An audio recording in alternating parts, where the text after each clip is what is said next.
Hey, hey.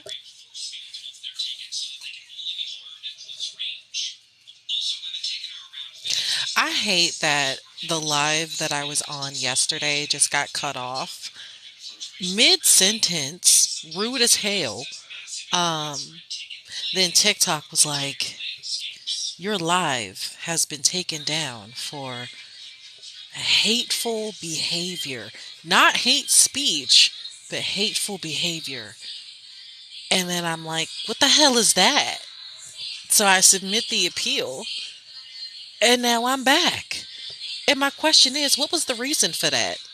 Exactly. What constitutes hateful behavior? Because when I was live, I was simply answering questions that were in my comment section, mostly from white people, where they were asking me, um, can black people be racist? To which I then said no. And then they got upset. I swear, why? Why do we call it white fragility? There's nothing fragile about that. It's aggression. But whatever. TikTok gets off on banning people. Like, amen. Amen. You know?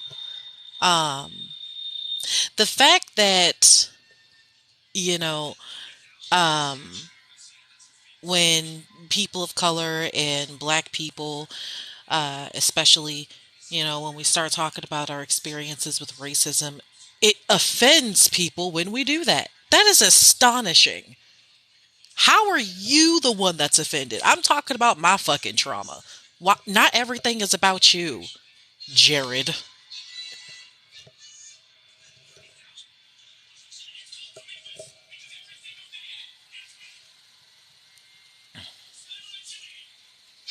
But, anyways, aside from all of that foolishness, I do want to point out, though, that my following has increased significantly.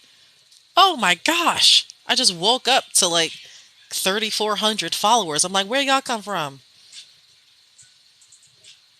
All right. Looks like I might as well, you know, plan to do a live event, later on.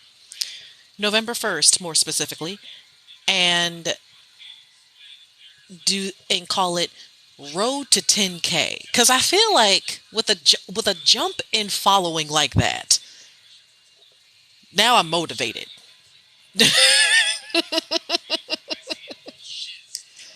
I am now motivated to get to 10,000 people. Because honestly, on my page, I talk about how racist Oregon is and classism. That's about it, really. Talking about the black experience in general. Sometimes I talk about, being a mom. But then I also talk about the fact that classism is absolutely an issue we can address. The question is, what are we going to do about it? That's why uh, working with the homeless community here in Southern Oregon is so important because there's a lot of propaganda out there. Like, look at us cops. We're not the bad guys. We delegate where homeless people can go seek shelter. We're the good guys. And it's like, no. You are in fact the bad guys because you're part of the livability team. A livability team which is basically all cop led, and homeless people have to go through you in order to walk into um, a shelter here in Southern Oregon. And then these are high barrier shelters at that. And they will kick your ass out for the most minute of reasons. That's not real housing. You know what I'm saying? And then they pat themselves on the back for that shit. You can't call yourselves the good guys when you're actively oppressing. When people and then the fact that they call them uh doing the sweeps, You're not sweeping a floor. You're literally forcing human beings to move off the street. And it's like, where exactly would you have them go? Oh, and don't even get me started on how much stuff that they throw away. Tents are not cheap. And then Oregon has gotten, or at least Southern Oregon, to my knowledge, um, has gotten to the point where uh, Medford, especially, is really cracking down on homeless people and banning tents even during the cold months. That's fucked up. And this is a place that has a plethora of white folks saying all lives matter. Really, if all of the lives matter to you, shouldn't homelessness matter to you too? And it's like, if y'all are willing to live in a community where you will imprison a white person for being homeless, I'm I don't even want to fathom what y'all do to people of color that are homeless. I don't even want to. That's scary. But you know what? That is the climate here. This is the place where I live. Do you like Nicki Minaj? Nope. She problematic as hell for a variety of reasons. You know.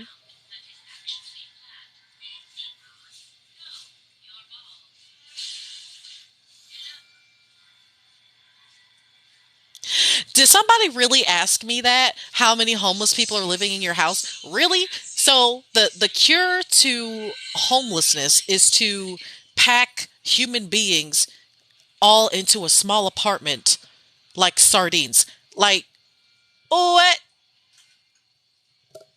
Like people can't have individual dwellings. We all got to be crammed up all in one space. That's kind of fucked up, don't you think? And today's humanitarian award goes to, well, not you.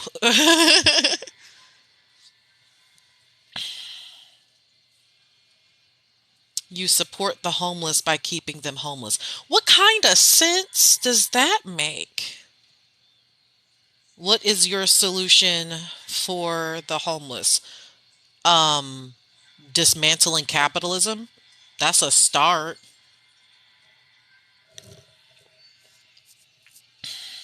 When you stop making uh criminalizing homelessness profitable, because our jails get filled with so many homeless people getting arrested for being homeless or possession because, when you're homeless, not everyone, but some people have a variety of coping mechanisms to cope with living on the street.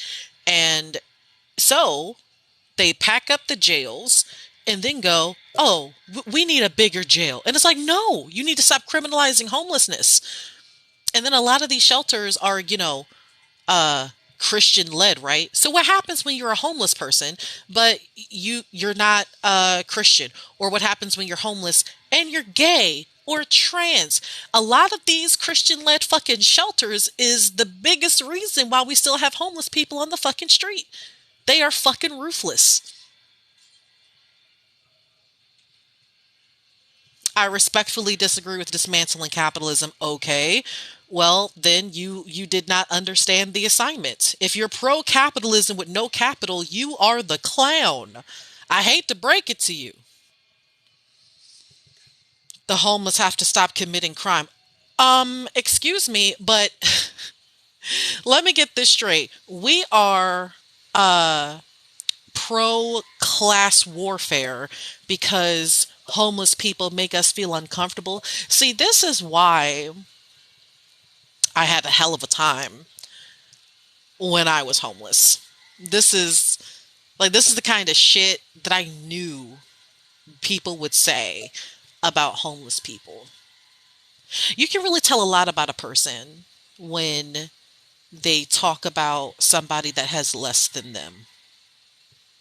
Honest to God, like when you speak down on somebody because they have less than you and you think that the worst should happen to them, you believe in structural violence when it's not you. And that's fucked up. So open a secular shelter, do something about it. Well, that's just it, sir. So um, originally, and I said this in my other live before I was rudely taken down. But anyway, so I used to work for this organization called Southern Oregon Coalition for Racial Equity. So we were feeding uh, homeless people in the park. Uh, and also, when the fires happened here in Southern Oregon, we were finding people shelter. We were trying to call out local organizations that were, um, let's say,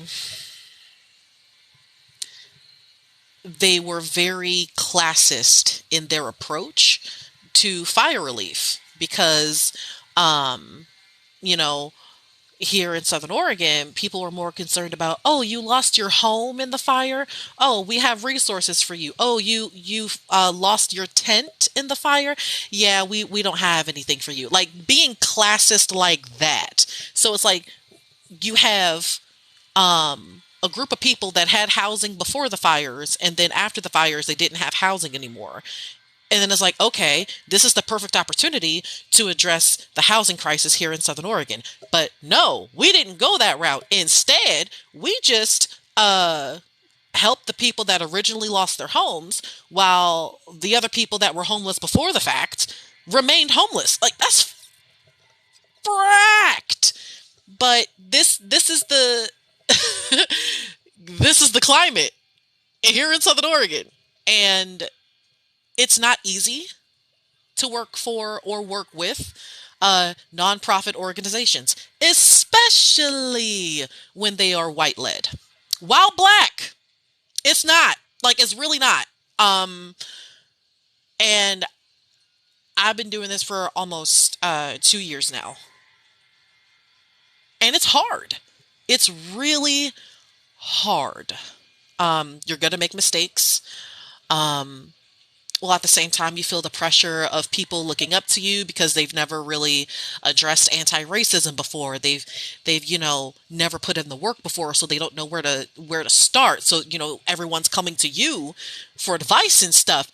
And I'm like, slow your roll. All right, one issue at a time.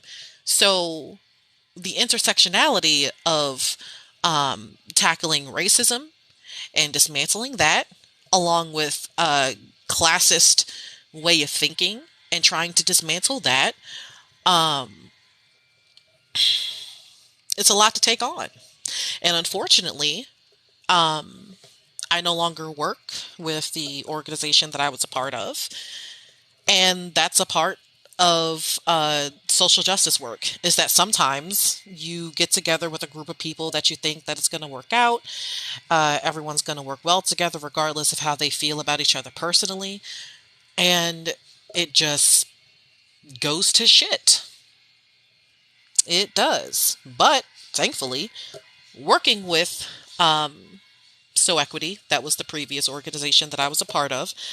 I was working as an independent contractor. So basically, what that means is I was doing my thing for that organization, but since that organization is no more, I can go do my thing with somebody else or create my own business in that regard and continue doing what I'm doing. It just depends on what's more effective because also within social justice work, there's a lot of egos. But we knew that. We knew that. Working in social justice work, yeah, you're going to deal with people's fucking egos. And then you have to constantly remind people that it's not about you, it's about the bigger picture, not your fifis. And shocking, I know. Um,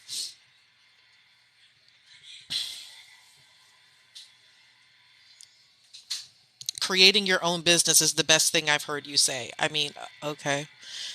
But we're talking about this stuff as if it's easy, and it's not. Um, you have to go into this with an anti-capitalistic mindset. And I know that's probably where you thought that I was going with it, that the best way to combat capitalism is to become a business owner. Like, no, that's not what I'm talking about. What I'm talking about is okay. So, for example, when I was working with So Equity, we were trying at the time to establish our own tax ID because originally, when you apply for grants, because that's how you pay yourself, when you apply for grants, you have to have a tax ID. And so we had to use the tax ID of a white lead 501c3. And using their tax ID, we were able to secure the funding that we needed. However, we wanted to be in a position, Jesus, okay. We wanted to be in a position where we could use our own tax info. Takes 20 minutes for an EIN.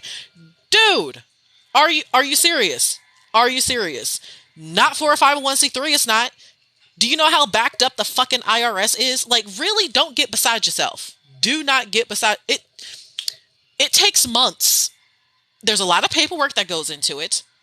I don't know what planet you're on, but here in planet reality, um, shit's difficult, okay? So that's why in Southern Oregon, there's not a single black led organization that has their own tax ID. They are all fiscally sponsored. And then there's not even a lot of black led organizations to begin with. So Equity was one, and now we're no more. Now, I guess we're all just kind of doing our own thing. Personally, I'm trying to pick up the pieces and speak with other local activists and go, look, I tried with So Equity, but since we can't do it, we're gonna have to go about it a different way. We're gonna have to address this as a community. Honestly, it really is about open communication. I can't stress that enough. Shouldn't be getting any free money. You really think that when people say applying for grants, do you think that that's free money? Is that what we're thinking? Wow. Tell me you don't work for an organization without telling me you don't work for an organization, or you've never had to work for an organization that was a 501c3 before. Okay, cool. So, let me give you a little lesson. Here's what's going on. So, how do I say this? Because y'all get microaggressive as fuck when I'm talking about this shit. And it's important. And I could do without it. I really could, but y'all try me sometimes. Okay. So, grant writing is a skill. If you don't know how to write a proposal, or if you're not a wordsmith, if you can't articulate your words in a way that is professional, neat, and clean to even submit to somebody that is in a position to award grant money, then quit while you're not ahead. That is a skill, okay? And then when you apply for a grant, to my knowledge, or at least to just keep this simple, there are two types of grants. There's one that is project based, and one that is more general, as in there are less parameters in which to use the funding. So with project based grants, you have to do the thing that grant is specifically for. And then the leftover money from that is supposed to pay you. So the large chunk of the money is supposed to go towards that particular project that you signed up for. For example, when I was working with So Equity, we applied for a grant that was supposed to be for fire relief. That was it. We were supposed to use the majority of that money to help fire relief victims. So what does that look like? What that looks like is securing funding for motel rooms just to get people safe away from the smoke. That's what that looks like. And do you know how much money it is to put people in motel rooms at the time of the fires? And then there were, I think maybe there was one news article that talked about the fact that some motels hiked up their prices because of the fires, and because they were uh, destined to make more money if they do that. That's pretty fucked up, but that's what we went through. And so, getting people in, then changing course and using the money to secure furniture for people that were able to find a new apartment. Large chunk of that money went towards that as well. And then, in order to pay ourselves, uh, I can confidently say that when we were doing that for a couple months, I maybe got paid $2,000 for that month. Literally enough to keep my bills paid while we continued to do this fucking full time. And we weren't even originally supposed to be a direct service provider type of organization, but because of the the direct need in the community, the imminent need in the community, we decided, okay, we need to help out and we need to do this through a racial lens. We need to make sure that our Spanish speaking communities are getting the resources that their English speaking counterparts are receiving. So, what I noticed is that a lot of white churches were the sources of getting resources during the whole fire relief ordeal. So if you needed fresh clothes or soap or something like that, you just go to your local church and get those items, right? Okay. Nothing inherently wrong with that. It's just that no one had a fucking translator there. So we had to get a couple translators to make sure that families that primarily spoke Spanish were still able to get uh, items after they lost their house. And I'm talking about the Phoenix and Talent fires that happened here in Oregon. That's just doing little things like that. It it's more inclusive that way. And so with that being said, there was definitely a microaggression that I noticed that happened when we were doing this is that when we got a translator for this Spanish speaking family and we took them to this church to get some toiletry items, the some white volunteers were saying some microaggressive bullshit talking about some they sure are taking a lot of stuff. Bitch, they just lost their house. What did you think was going to happen? Are you trying to hoard these items? They're here for the taking and these people need them. There is no need for that. So this is the kind of mess that, you know, going into social justice work, you notice as a person of color, or specifically in my case, this is the kind of shit that you notice while black. So, microaggression, this generation is weak. Really? Because the last I checked, your generation didn't want to share a water fountain with people that look like moi. You're gonna hurt yourself.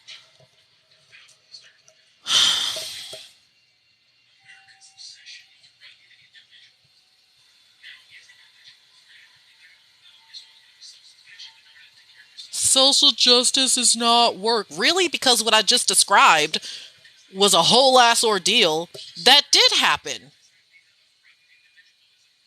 Sorry, not my generation. Could have fooled me, Billy Bob. This ain't even about your feelings anyway. But anyways, just because you think that social justice work is not a thing, that doesn't stop it from being a thing.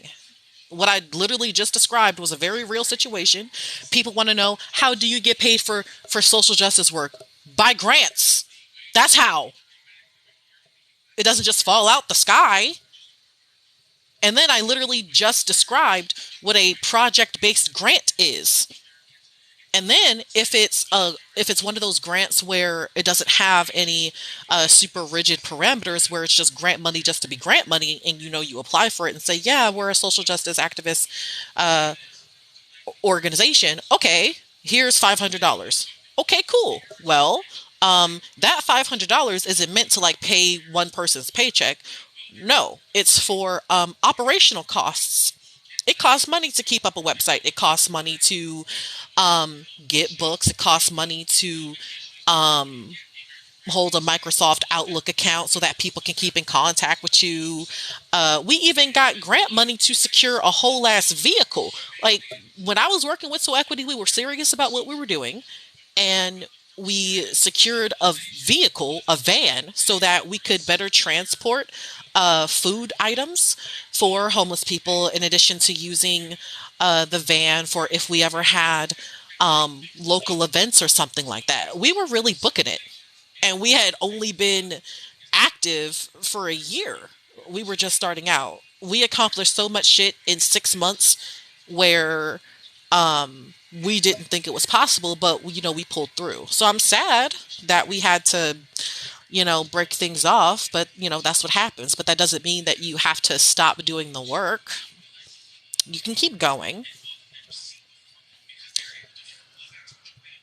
Keep them homeless, yet you got fired. Go figure. I don't really think you quite understand. So Equity is no longer an organization. So technically, everyone got fired. Like everybody. And that's what happens. But because of my work with So Equity, um, people still call me for things. So it's like at that point, I've built up this, I guess, track record, reputation, what have you, where people are still in need of services and they want my help. So it's like either I can walk away or I can help out. Personally, I chose to help out. And with that being said, that means applying for more grants, continuing to do what, I've done before, and make the community in which I live a better place. If you don't agree with that, that's personally not my problem. It's called a rap sheet. At that point, we're just being racist because, really? Yeah, like I thought, no followers, just a whole troll, creates all of these dummy accounts just to troll people.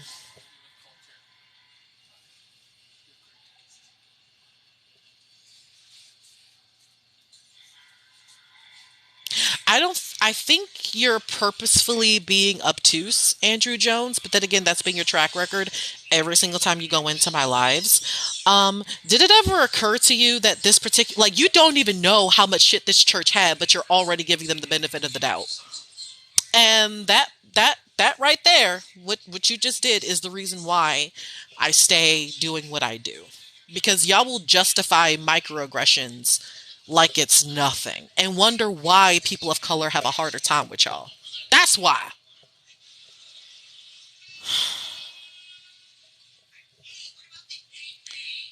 Nonprofits have been subverted in many ways, and the media presence isn't helpful. Okay, I can I can agree with that. Dear black people, stop begging the white man to like you. Okay, let's get a I disagree with that for so many reasons. Okay, so first of all, the only black person I've seen begging for white people's approval is Candace Owens. I mean, I guess you can throw Tim Scott in there, but as far as I'm aware, no, the rest of us ain't doing that shit.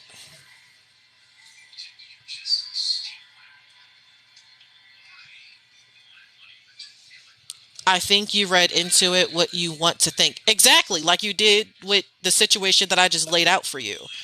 Instead of, giving the person of color the benefit of the doubt, you gave those white churches the benefit of the doubt.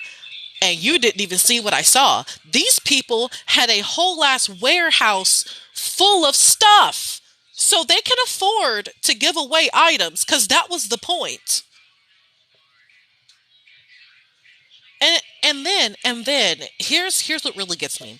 Y'all go, okay, what are you going to do about it? Then I give you a example of what I did about it working with a team of other people.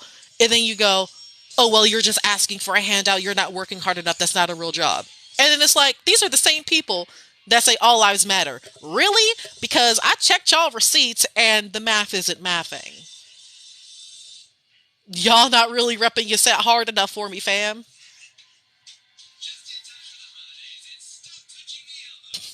Candace Owens has a right to think independently. And just like that, yo ass is gone. Goodbye.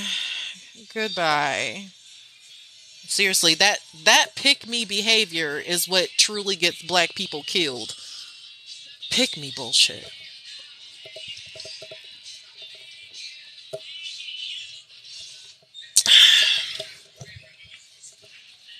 But anyways, where are the black folks at? There's a lot of butt hurt feelings I'm noticing. I honestly just want to talk to y'all. I'm really not interested in nobody else. Uh,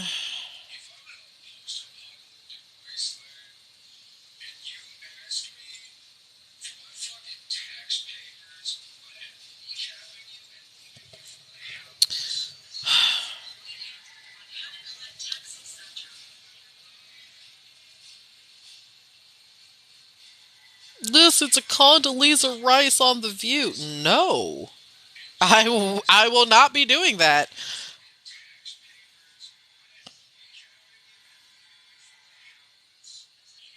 Literally every live I join is just the person's banning people. Yes, and I've actually started to increase that because before I started banning trolls, they would infect my comments. Like there would be 99 plus comments that I have to sift through just to find people that truly want to have a conversation. And sometimes it's really hard to ignore those trolls. So then you just gotta eliminate the problem at the source and get rid of their ass so that people that truly want to have a conversation, maybe share some experiences, can actually, you can reach them. So this is me trying to make my black space more livable for me. But this is what I'm talking about when I say that in the eyes of white people, black people can't set boundaries because when we set boundaries, y'all get butt hurt.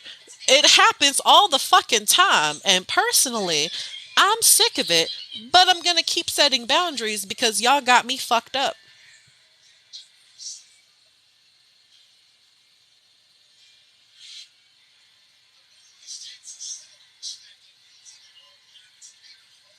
Oh, pasty as ever over here, but I'll stick around and support you. Why, thank you. So, with that being said, like on that note, um, I was on TikTok earlier, and I don't know if y'all do this, but this is something that I've started doing. Because I noticed that there's this feature where you can just send money to your favorite content creators. I've seen one example where you can send it to them um, when they're not live, and I just sent them the 25 cents. Like, you know what? You keep doing what you do. So the people that I follow, that's my way of supporting them. And I take time out of my day to, do that. Because I feel like if you really like a content creator, support them. And I also mean that with local businesses and, all of this. Um, because you can't really be about community if you don't want to keep the wealth within the community. That's why I like when black content creators talk about um, the history with the black dollar. Why it is that in predominantly black neighborhoods, you see that where black people spend their money, it's within their communities, yes, but a lot of these business owners are non white people of color and not black people. And me being from Baltimore City, Maryland, when I was growing up, there was one beauty supply store that we went to that's not Sally's. I don't think I've ever had to go to Sally's for any fucking thing. Um, but it was an African owned beauty supply store, so it's close but not quite. Like they um like that's not like they're literally what first generation immigrants, whereas the black people that have lived in that community for generations, it's like, why is there a lack of black owned communities in that regard? So I always thought that that was an interesting topic. And, if you go on my page, you see the kinds of videos that I like. Clearly, I mostly follow black people, and the videos that I like mostly black people. So it's my way of supporting my fellow black folks, trying to be supportive. So I'm just saying, if y'all got some favorite content creators out there, go support them. Show some respect in their wallet. Because I went and I checked my TikTok balance or whatever today, and y'all been showing me some love. I was surprised to see the amount. I was like, okay, this is beautiful. So now, um, I'm gonna try to make it to 10,000 followers. That's a goal of mine. And then the next thing that I want to do is whatever money that I receive from going live on TikTok, or if people happen to like my content or something like that, and they decide to donate money, I'm going to use that money to go towards the podcast that I keep talking about. Starting a podcast is not easy, but if you're really good at grant writing, if you know a tax lawyer, you know, if you know someone that's really good at editing uh, podcast content, then you got a good start. It also helps if you have that skill yourself too. So do do do do do do do.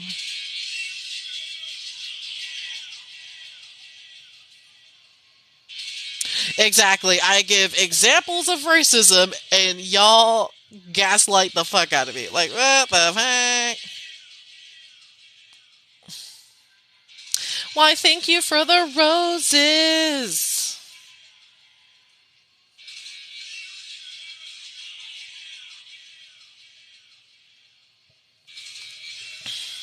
Well, this is an interesting comment.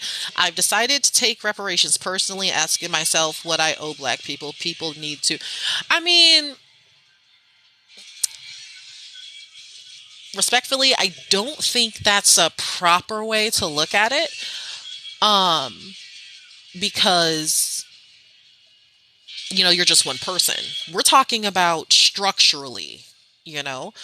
And I think I've said this in previous live streams before, but when we're talking about reparations, I was on this panel of community members because we were doing a live book discussion on television, and it was really cool actually because it was the first time I got to do that. But anyway, so we were doing the Why We Can't Wait book discussion, written by Dr. Martin Luther King, and the one of the black men that was sitting on the panel, he was like, when we're talking about reparations, I believe that no black child born in America should um, pay for college. Like the African descendants of slaves, those descendants should not pay for college in America. And I thought that was really profound because when you really think about it, the entire reason that we have historically black colleges is because white colleges were not accepting of black people. And then when we think about how redlining has affected the black community, how the wage gap has affected the black community, and these universities have a history of profiting off of black people in a sense that um, they endorsed or were a part of race science, all of these things, it's like y'all profited off of our precious. So at that point, I shouldn't have to pay you in order to get credentials in order to then make a living. That's fucked up. It's like I'm paying multiple times for some oppressive bullshit, and y'all benefit.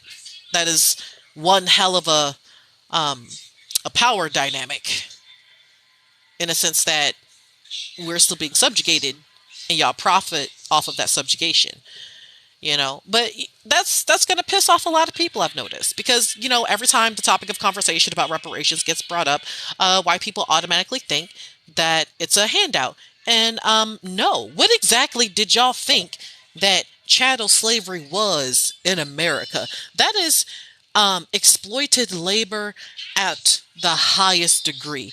That means that this is labor that has went unpaid for generations. So y'all expect free labor to not be a handout. But then when people say, we want our money, um, and in this case, in a structural sense, y'all say, oh no, that's a handout. That's not a handout. That's past due payment. That is past due payment. Words have meaning.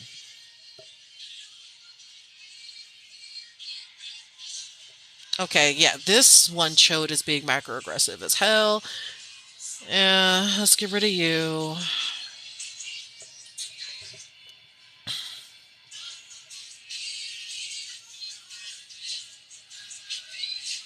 Support them if they are black only. Yeah, that's not what a black owned business is. It's not what that is at all.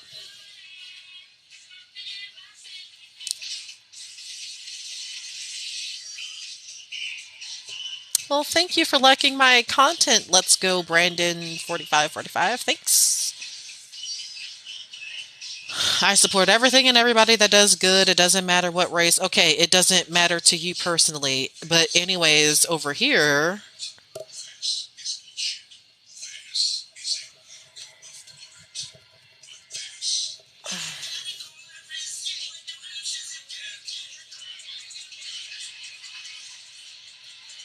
Oh, okay, that's interesting. Most black men have not had one black male teacher in their lives. I've had three. I owe the community. Interesting.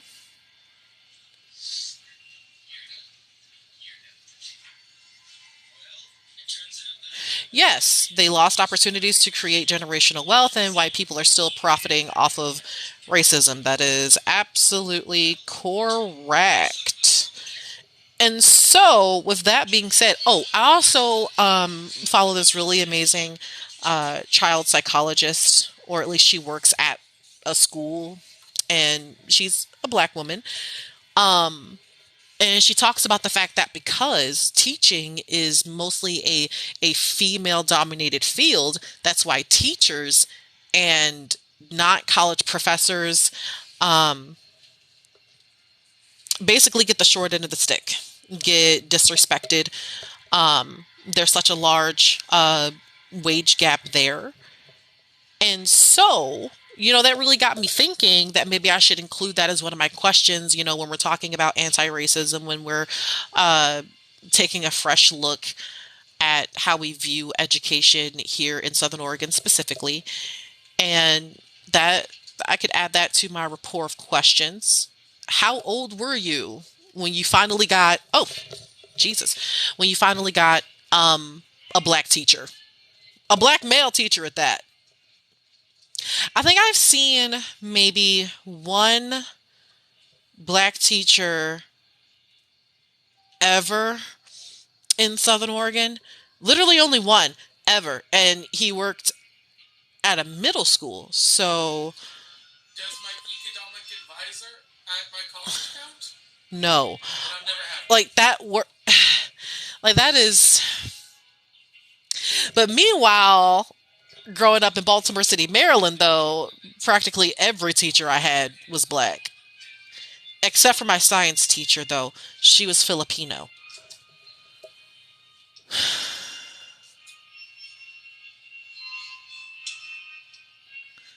Oh wow, we doing that? This man really said colonialism is justified, so we're gonna take that down. Whew, there's no arguing with that.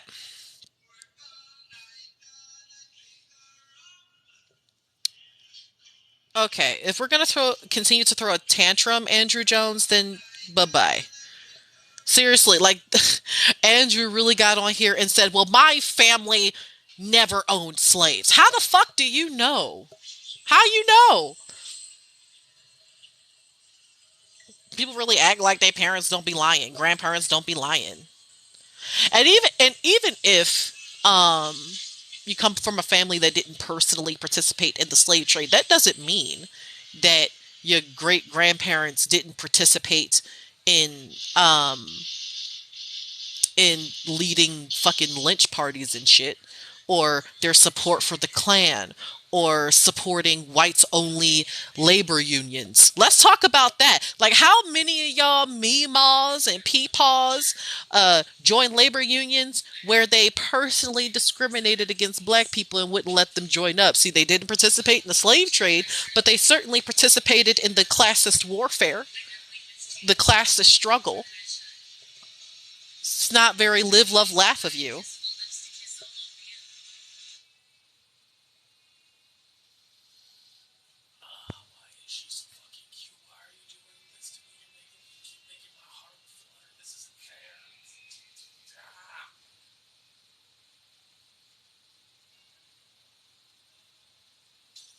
There was a black creator on TikTok who said colonialism was natural and everyone is guilty. What? That is rough. Oh my god.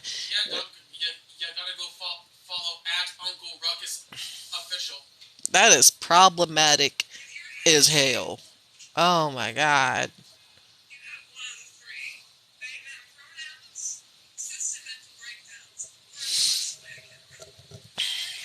But I do want to say that I got goals, and part of those goals is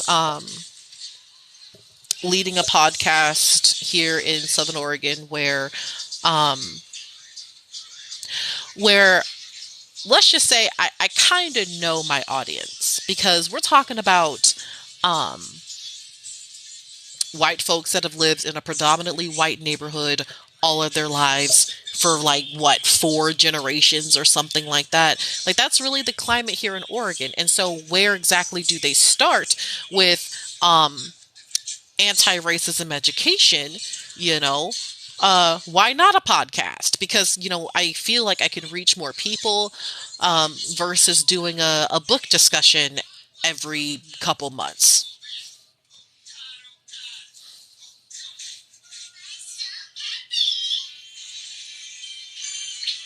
I'm conservative but have some progressive views and I'm very much against racism. I don't know. I feel like if you were against racism, you wouldn't be a conservative. And even to a further extent, you wouldn't be a Democrat either, because Democrats, dear Lord, I still can't get over the fact that they really posed in fucking kente cloth and took a knee. That is some like photo op activism right there. Just y'all literally work in Congress. You have the power to change the laws, but instead of doing that, you took a knee. What the fuck am I supposed to do with that? I just don't like Biden. Okay, don't like him. Do you like Trump? Like, I honestly have to ask people that because it's okay to hate both racist white men. It really is. If you say I hate Biden because he's racist, but I voted for Trump, it's like I feel like you hated Biden for different reasons.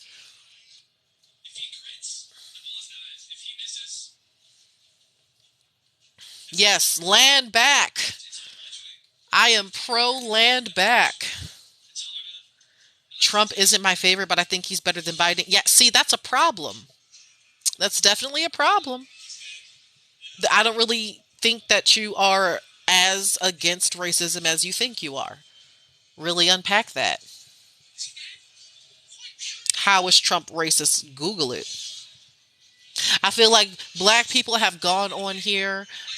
You know what? Black people and white leftists alike have gone on here and talked about how not only is Trump racist, but Trump is also a pedophile. But then y'all go, you know what? But he was a good president, though. And it's like, you know what? No, he wasn't, though. That's really fucking bad. And then what I really don't want to do is get on here and try to debate with white people which white president was the most racist. Can't we just say that they're both racist and here is how their racism has disenfranchised black and brown communities? We could do that. Prove it. Okay, here's how I can prove it. Google it. Seriously. That sounds like you want me to put in some work for free, and I don't work for free, you know? So either you can put in the work your goddamn self and look up how Trump is racist and go from there. instead of expecting me to do the work for you, only for you to be obtuse and disingenuous about it and try to refute it, even though you can't. That's a waste of time.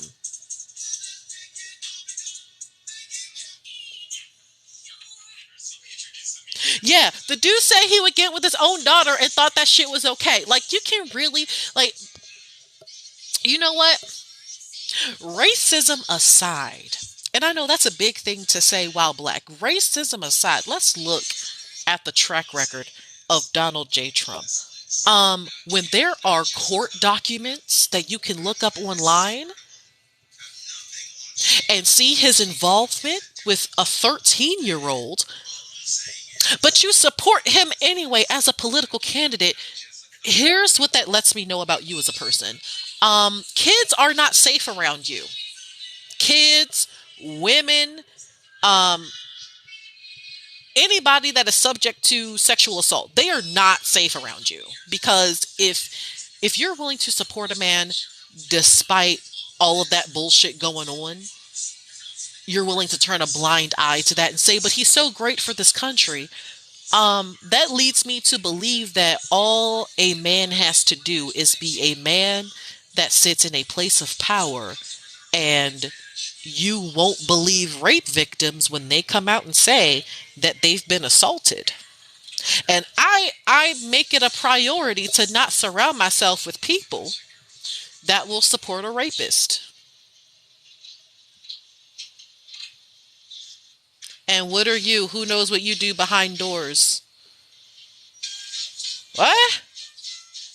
Okay. But anyways, and then with that being said, okay, let's switch and talk about Joseph R. Biden. What do we know about him? White people, just, you know what? I'll be more specific. Conservatives bring up the fact that Biden wrote the 94 crime bill while at the same time saying that systemic racism isn't real. Pick a struggle. If you're going to look at the 94 crime bill and go, yeah, this was totally racist and disenfranchised black people, why don't you take it a step further and look at other pieces of legislation that have also plagued the black community? But see, no, that was a whole last talking point that you did, and you don't want to put the work in to make things better. You just want to add somebody more racist to the equation and then give him a pat on the back when he just puts his name on a piece of paper. That's weird as fuck. But anyway, I went off on a tangent on that. But let's get back to Biden. What do we know about him other than the 94 crime bill? Well, this is something that I learned from one of my Facebook friends who lives in Coos Bay. So they told me that Biden was involved in a sex scandal. It was with a grown-ass woman, though, but a sex scandal nonetheless, where he sexually assaulted her. But this was back during the Clinton administration. So unfortunately, shit is easier to sweep under the rug if at the time you're just a senator that's sexually assaulting women. Well, at the same time, during the Clinton administration, we had a whole ass president who is now the reason why we call the Oval Office the Oral Office. So at that point, with that being said, here's a question that I want to ask for everybody that lives in America. When are we going to stop allowing predators to run for office, regardless of political party? Because you can't say that, oh, I'm against predatory behavior, but then vote for a man that is predatory.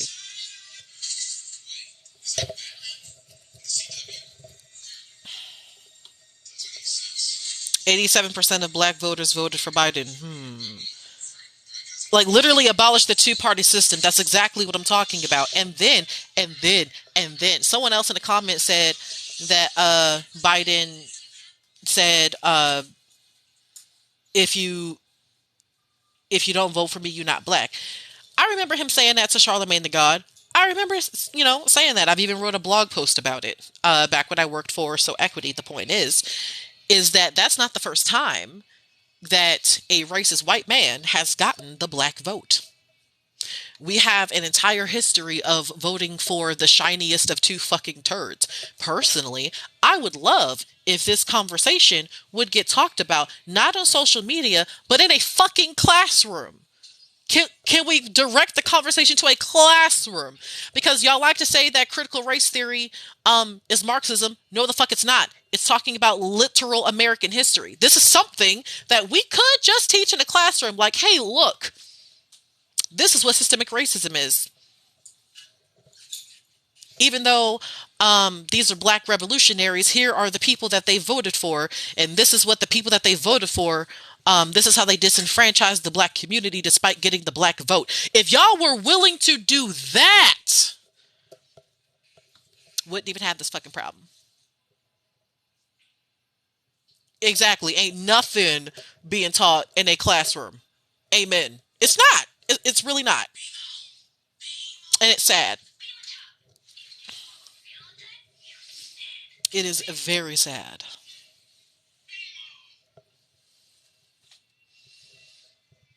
But let's do that though.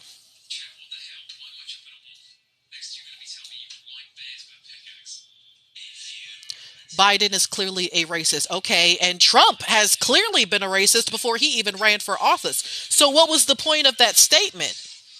I mean, if we're calling out racism, can we call out everybody, please?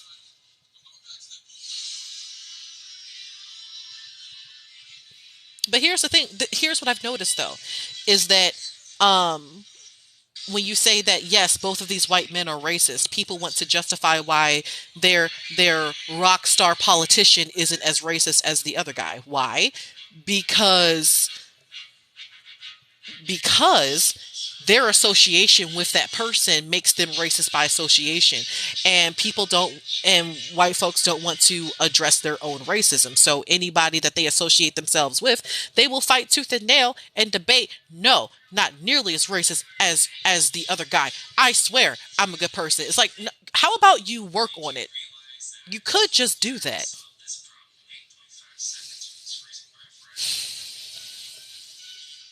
Racism isn't real in America. Okay, says the troll. Goodbye. Ciao. Anyways,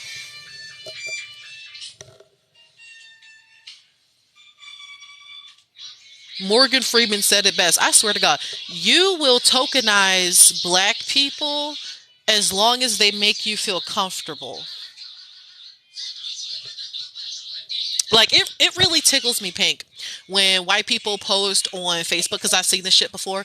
They will post on Facebook a picture of Morgan Freeman and him being quoted saying that there shouldn't be um a a Black History Month or something like that. Let's just teach history. And it's like, y'all don't even teach regular history as it is.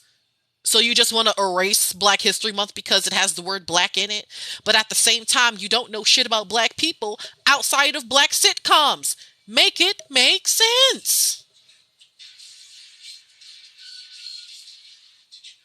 Exactly. So not addressing racism will make it go away. I swear to God. Yeah, the way y'all approach racism is how I think y'all approach STDs. If you don't address it, if you don't think about it, it'll go away. Sorry, but it's going to keep burning. It's going to keep itching.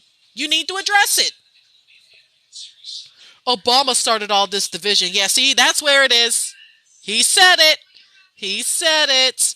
He blamed all of America's divisions on the black man. We knew it was coming.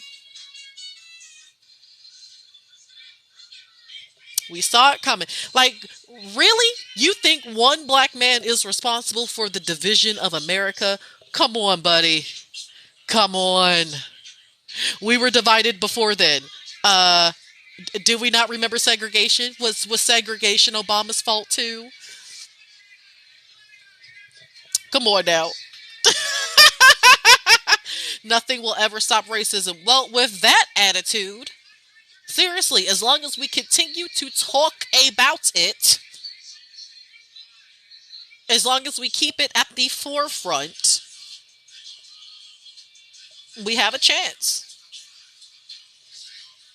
If we keep saying that it is a problem, we will address it, whether white folks feel comfortable or not.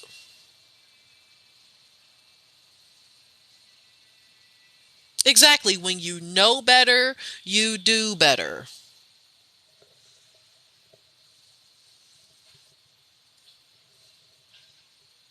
Never have truer words been spoken.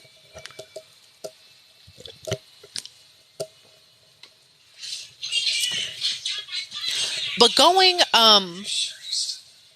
more into detail about systemic racism is something I want to tackle when I get this podcast started. I got goals, but first I want to reach this 10K. You know.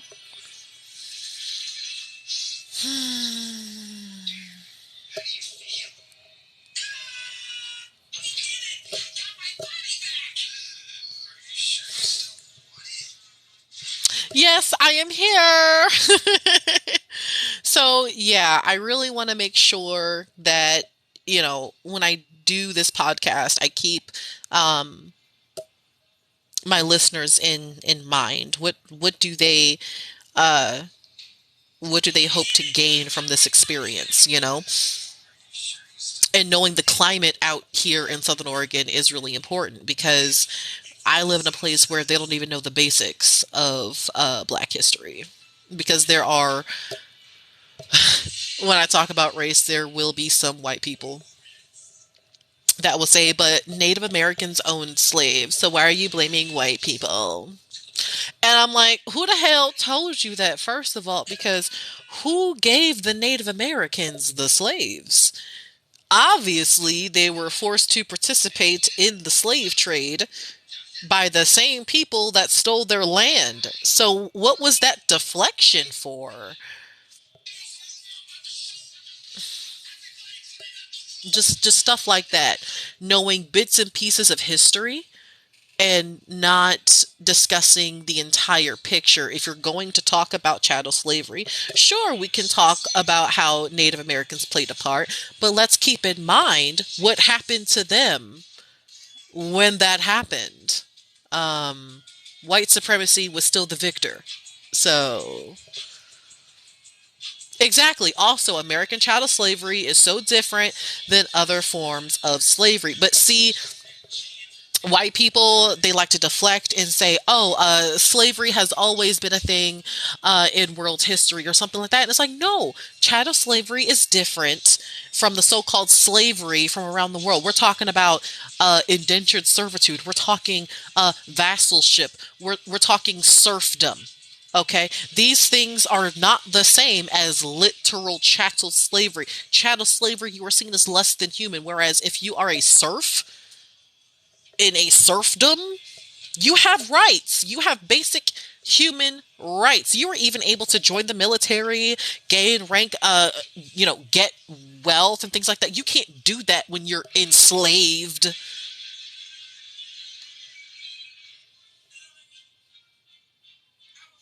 Yes, that is also something I would love to address. And I'm talking about what this person said right here. I think on podcasts, you should address how schools make it seem like racism just went away with slavery. Absolutely. And also, when we're talking about decolonizing education, because y'all remember that white woman, she was a math teacher. And that's the craziest part about it. But she dressed up like a caricature of an indigenous person and started fucking mocking them. Ma'am, you teach numbers. What the fuck are you doing? Oh, so with that being said, um, I did a TikTok and I said, if you find an example of racism, it's like an infestation. If you find one, you're going to find more under the floorboards, under the foundation. It's not just one isolated incident. It's you're missing the entire bigger picture that's happening under the floorboards. So, with that being said, we need to take a look at who's teaching our kids?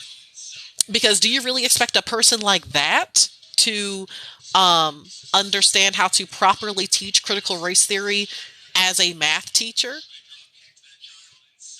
I want to like, what was the reason for dressing up like a caricature of an indigenous person? If you're a math teacher, then shouldn't you be talking about the fact that uh, Greek people got their knowledge from ancient Kemet?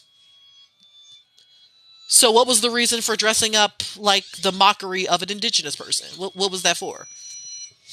But anyways, so in addition to teaching how better to address critical race theory, the other part of that is also addressing how we're paying our teachers because we're not paying them enough.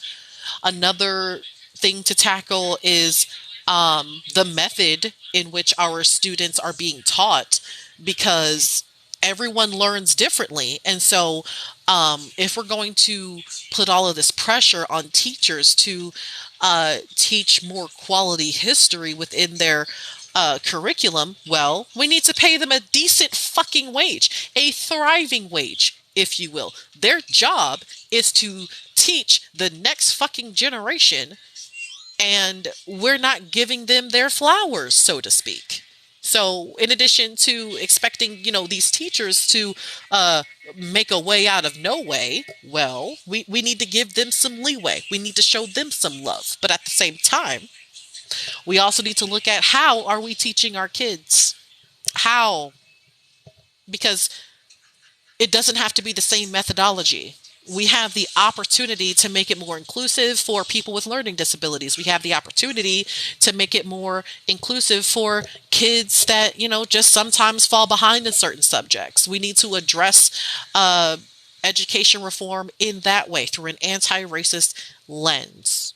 We also need to look at what are other countries doing? How are they teaching their kids? Because obviously, their education system is better than ours. I know y'all like to say that we're the best country in the world, but oh my God, are we behind? We are so behind. Have you read Cedric Robertson? No, I have not.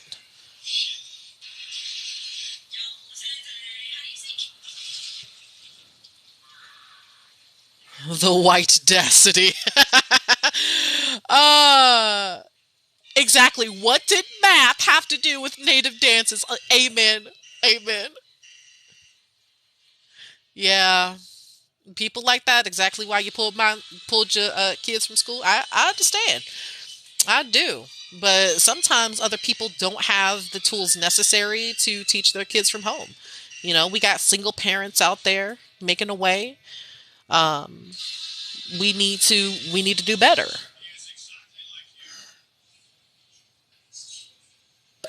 Oh no.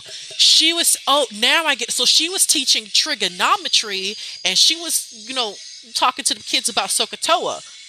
And she thought it sounded like an indigenous word. Oh, baby. Oh, no, no, no, no, no, no, no.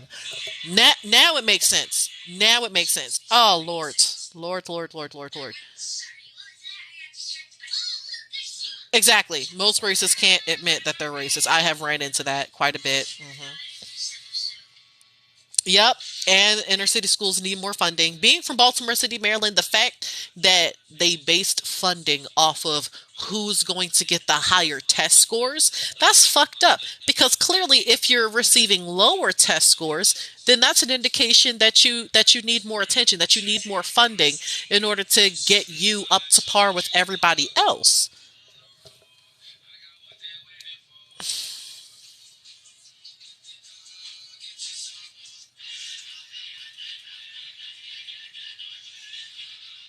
You have an interesting story? Well, absolutely. What happened? What's going on?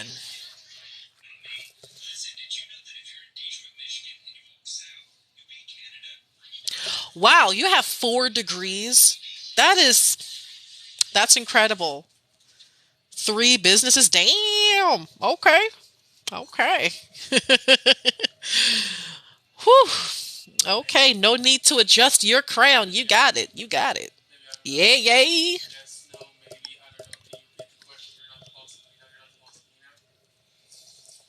Amen. Amen. But that's another thing that I also want to bring up about social activism, social justice activism, I mean, is that personal development is also something that um, is a vital part of it because I wanted to go back to college too, get into not only business, but, political science and, how do I perfect my skills? If I'm going to be working with politicians or, something like that, I want to be able that I have all of the tools at my disposal and I can use them properly. Oh my God, your husband been pulled over 7 plus times. Oh Lord. My son is disabled and he told me his teachers aren't patient with the special needs kids. That's messed up. But see, that's the problem within our education system. That is the problem.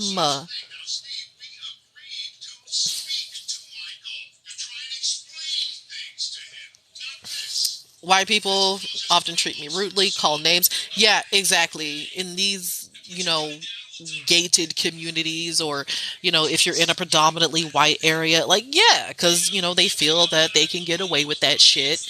And then we wrong if we bring that shit up. Like, no, you thought that shit was okay, but it's not. I'm speaking up about it, but you're being obtuse when I bring it up. And gaslighting is an aggressive behavior, but y'all got it messed up thinking that black people are just inherently aggressive. You think that when the cops get called on us, we must have done something wrong because why else would the cops be called? That is bullshit. That is, forgive me, a cop out, if you will.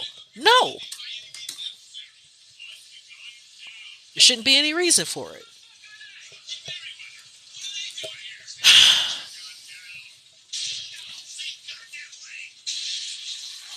Oh my God. She said that with her whole chest. You at Kroger's and the white woman said you don't look like other blacks. What? What is we all supposed to look like? That's my like what? What? What is we supposed to look like? Oh yeah. Oh, I know. Oh, I know. They are out of pocket. Oh, I know. Living in Southern Oregon. Oh yes. Oh, and then when they think that just because they live in a liberal area like Ashland, Oregon, or they live in Portland, that it's just a liberal utopia where everyone sings kumbaya fucking ya. No, it's not. Y'all are capable. You are just as capable of being racist in a liberal area, just as if you are in a more conservative area like I live in. Exactly. Oh, she was looking at your designer suit. You was stunting on them. You didn't look broke. But that's fucked up, though. That's fucked up. Because you know what? How about when you have nicer clothing, but then you pull out a WIC card? That shit has happened to me. And when people say or post on Facebook, "Oh, I just seen this person with a designer bag and they paid their food with food stamps or something like that," and it's like, what do you think that all poor people are supposed to look like? Like all poor people are supposed to have clothes with holes in them and walk around with shoes that ain't got no soles in them or something like that, just be broke down, busted and disgusted. Like that's how poor people is supposed to look in order for them to be deserving of public assistance? No. Truth be told, the designer clothes that I used to um I earned those clothes because I worked as a sales associate at White House Black Market. And for those of y'all that may not be bougie enough to know, White House Black Market is a high end boutique that CEOs go to get their drip. A button up shirt costs like $80 in that bitch. So as a sales associate, I was able to get a few discounts here and there, and I mostly shop sales rag. I don't think I bought any fucking thing full price. But anyway, but it looked nice is the point. But they don't see that. They don't see that you obtained these clothing items when you only made $8 an hour and acquired these items over a 1 year period.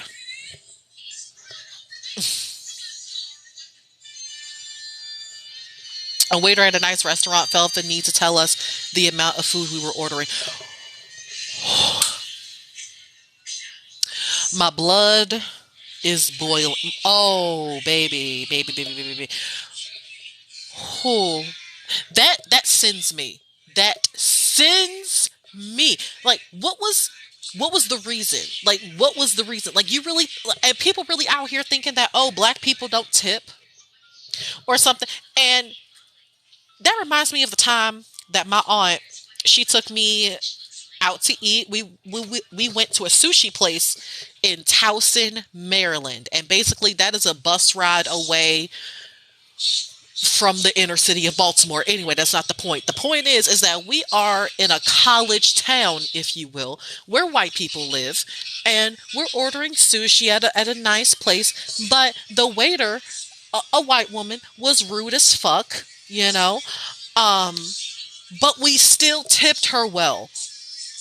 But that's the kind of shit that we talking about, though, is that even though we experience all of these microaggressions, oh, but we still tip nice because we don't want to give off the stereotype that all black people don't tip. It's like that's where white privilege comes from, is that you have the privilege of not being uh generalized based off of your specific behavior. But then when enough black people talk about experiences that they've had with white people, you then get butthurt and say, but not all white people, because it's never been brought to your attention before. And then you get defensive when it does. Whereas black people, oh, every time somebody we don't even know, it could be in a different state, it could be in a different country. A black person could do something, and then that justifies other people's racism. Be like, see, they are violent. This one black man robbed a white woman. See, they're all like that. That's what I mean.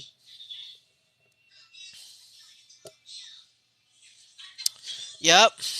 They expect the poor to be in shameful misery. Capitalism requires discipline and fear. Yeah. Exactly. And people saved up to buy that handbag. Exactly. I don't, exactly. If it's not 50% off, it ain't on sale. Exactly. Amen. Even though I myself have a Macy's credit card, I can assure you that I only shop at Macy's backstage. I don't pay full price Macy's items at all. Yeah, yeah, that's Towson. That's Towson.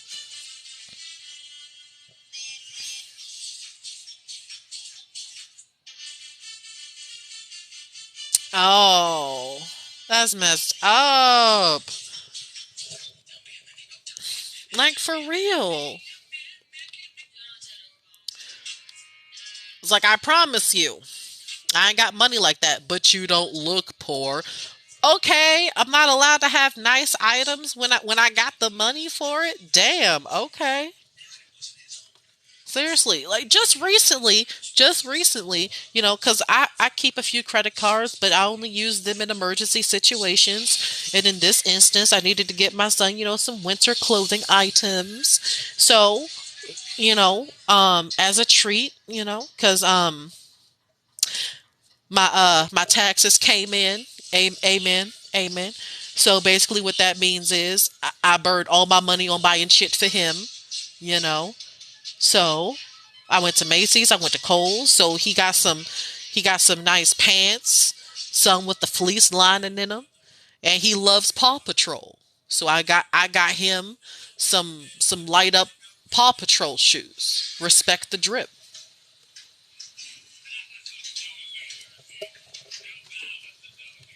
It's like even though I look toe up from the flow up when I go on these live streams, best believe my son looked good.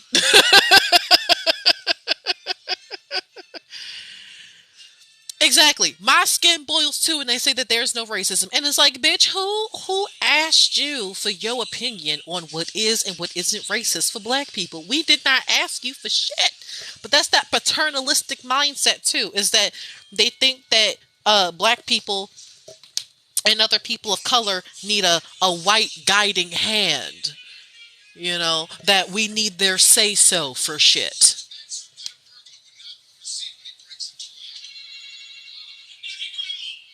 Amen.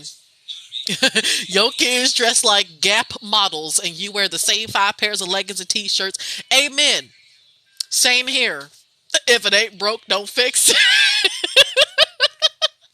And my son was happy as shit when he got them light up Paw Patrol shoes. He was walking around the house dancing and shit, looking at his feet like I got the light up shoes. uh, and that's just it though. I don't really care what other parents be out here doing, but for me, my son is 4.5. I'll be damned if I get his ass a pair of $150 shoes. Fuck that. You're gonna get it popping with these $35 light up shoes right here, because you only gonna wear them for a couple months, then your feet gonna grow again. I'm not doing that shit. When you get to high school, that should be around the time that your feet slow down, stop growing so damn much. But anyway, like, what if you a senior in high school, you about to graduate, I I'll get those $150 shoes so you can, have that drip when you go to college or something. Something like that. But while you a child, hell no. I'm not spending all that damn. I don't even spend $150 on shoes for my damn self.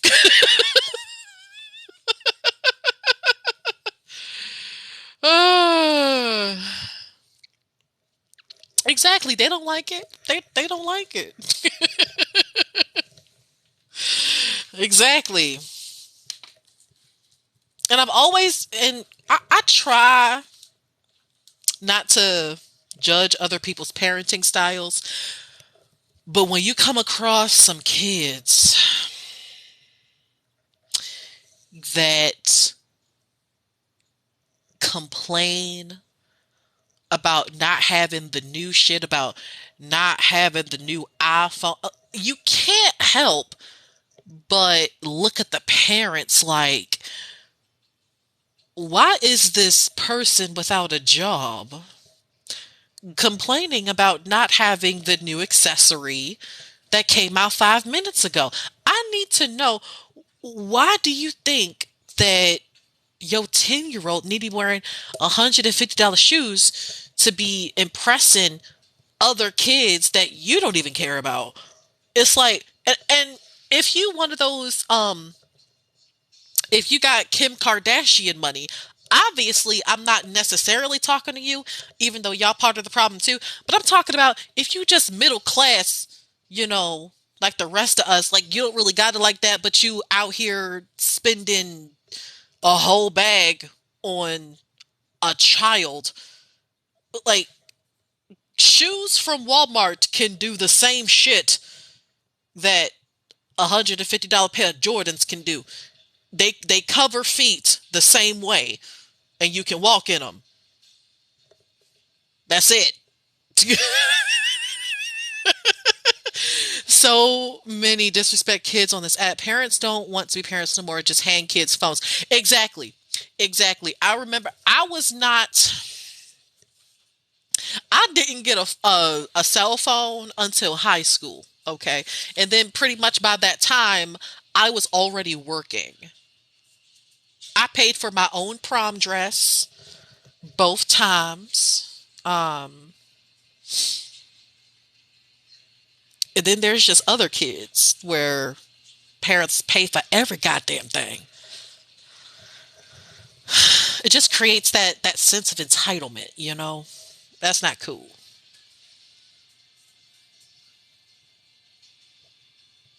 I loved it when mom got the shoes with the lights. It made you run faster. Yes. Yes.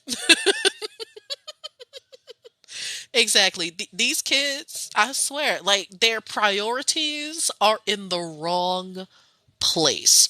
I seen this post on Facebook once where, this woman, she was talking about she was teaching her child the value of a dollar by, yes, giving her a $5 allowance, but guess what? She makes her kid pay for things like, okay, you got to give me $1 or $2 for this bill right here. But instead of putting it towards bills, she put it into a little savings account. So when her child gets older, they can withdraw the money and use it for college or something. I think that's fucking brilliant. Like, okay, yeah, you got this sum of money, but you can't spend it all in one place. It has to go to things like literally teaching them that when you get a certain amount of money, you can't just spend it all on candy or something like that. You want to save it for later. Bills are going to happen. Get them used to that early, you know? Um, because I'm not gonna lie, when I used to live in a group home, and it felt like I was the only one there that had some damn basic life skills because, and I try not to talk about that part of my life a lot because I don't want to seem like a pick me, but because these young girls were younger than me. I was like 21 at the time. So these kids was teenagers with babies and I'm a whole ass adult with a child or pregnant. And because we were all pregnant or parenting young moms, we got we applied for food stamps and things like that. I was homeless and I lived in a group home. So when I got my food stamps, the house moms were taking note at the fact that I didn't spend all of my food stamps in a month, that I budgeted out what food items were supposed to go when. They also told me that I was the best chef in the house, and I was like, it's not really all that serious. Just read the damn recipe. That's about it. And if it still tastes bland, add seasoning. That's how you do it. But okay. But anyway, just budgeting. Just simple budgeting, not spending it all on candy. Meanwhile, you had this one chick, she would go to Trader Joe's of all places. And at Trader Joe's, she would get fucking brownies and sugary treats and all this shit and wonder why her 2-year-old is always bouncing off the goddamn walls. It's because you don't feed this little heifer a fucking vegetable. That's why. So, with that being said, like these girls came from a different background than me. I don't know what went on in their household, but me, while pregnant, because I didn't have my baby yet when I was living at the group home, um, I really didn't have much of a sweet tooth anyway, so I hardly ever got food items like that. But I got vegetables and shit. Whereas she blew through an entire month's worth of food stamps in 2 weeks. And I'm like, you blew through an entire month's worth of food stamps in 2 weeks because you spend all of your food stamps at Trader Joe's. How about you take your ass to Winco or something and you'll get more bang for your buck? What is you doing? That, and I also had a Costco membership, that helps too, because diapers and whatnot, you know. But that's what I'm talking about. And it just never sat right with me. Worst place to shop, Winco and buy in bulk. Amen. Amen. Exactly. Exactly. And she was buying Trader Joe's type shit. Like you spending $13 for a fucking loaf of bread. That's why you keep burning through your money. So I mean, it was kind of a lot of pressure at the time that I stayed in this group home because the house moms that worked there, they would constantly use me as an example for the rest of the girls. Like, hey, look, uh, Dominique still has food stamps left over um, from when she went shopping, and she still was able to have the basic food groups in all of the meals that she has planned for the month. So you need to be more like her. And it was infuriating, but I can kind of see why they would do that because it's a group home where they were trying to teach uh, pregnant and parenting teenage girls how to survive in the real fucking world.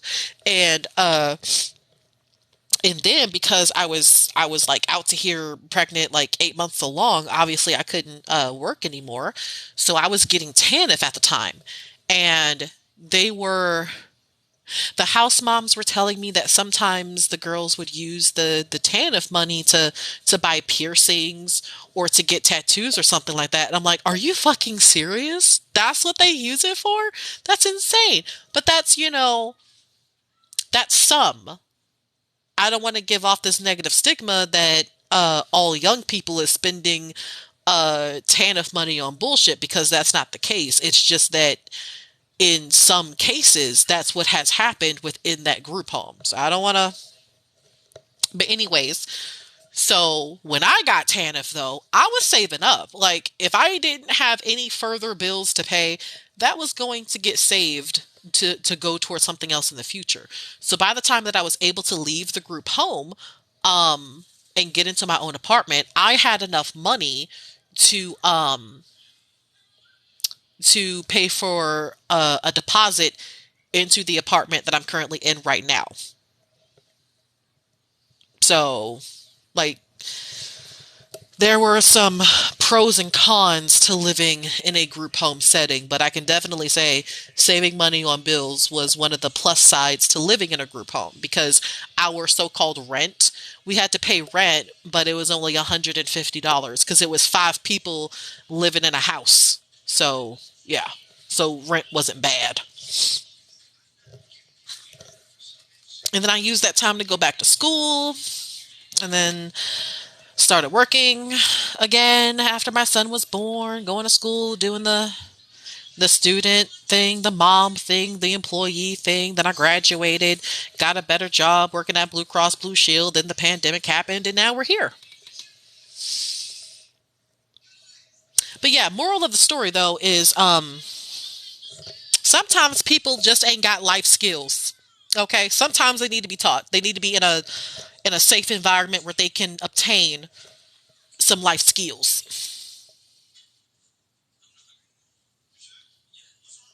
Oh, you're welcome. Yeah, because I didn't know about Africville either. And I learned that from a different TikTok person. And when I learned about Africville, I was like, you know what? I'm not surprised, but at the same time, why didn't we learn about this in school? So I was also happy to bring that up during my book discussion, when I agreed to do one a couple months back. So, yeah.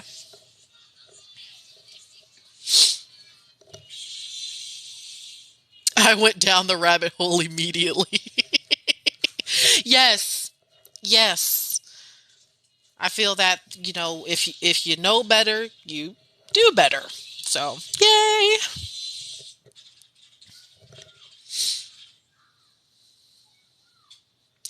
Oh my goodness. Did they stop teaching kids how to address an envelope in school? Did they do that along with stop teaching cursive? Is that what happened? Yeah, they just don't teach a lot of life skills anymore. And here's the thing,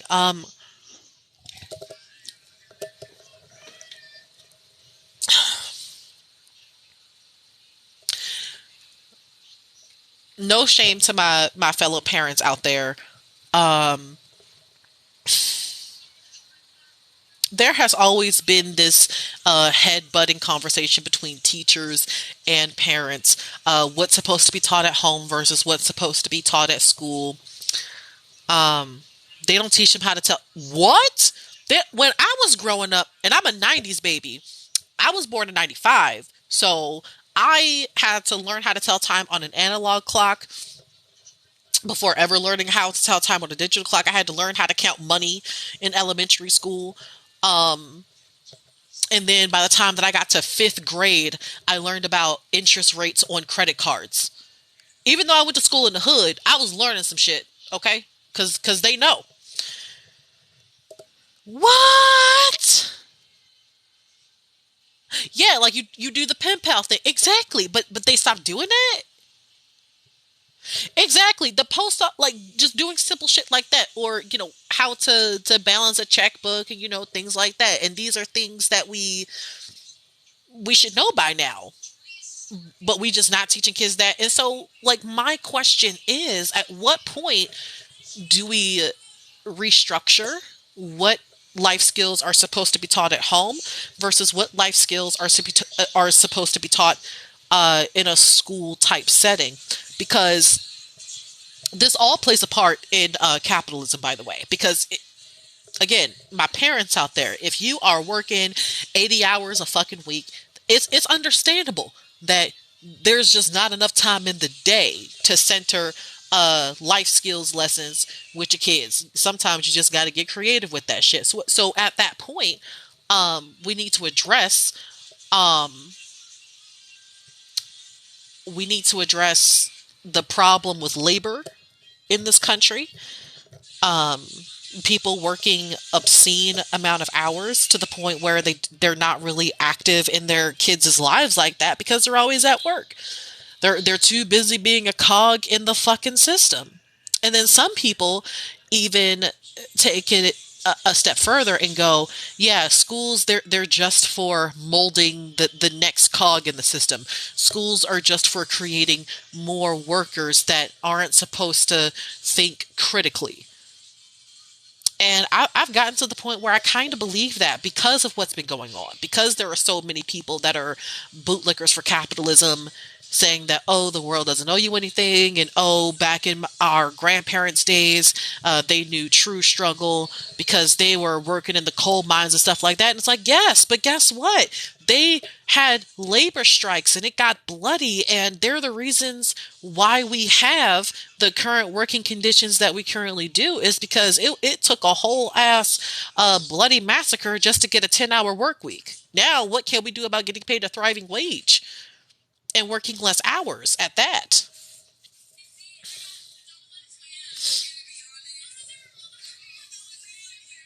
Yeah, humanity is definitely undervalued. And then don't even get me started on how many European countries also, in addition to having maternity leave and an adequate amount of time at that, paid even, they also have paternity leave. So they have dads at home too. So, like, why can't we do that? Like, I feel like that's it boils my blood, is what it does.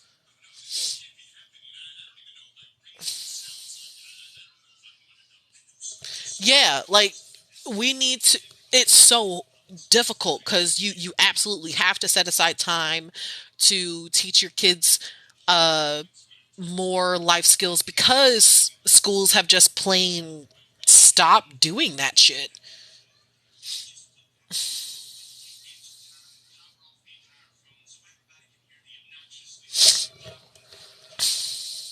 I'd rather them learn to change a tire, budgeting, taxes, than algebra they will never use. I've thought about that. I have. Um, there's this one class that I saw being offered at the local community college out here that's a part of the business degree. So it's about finance and accounting.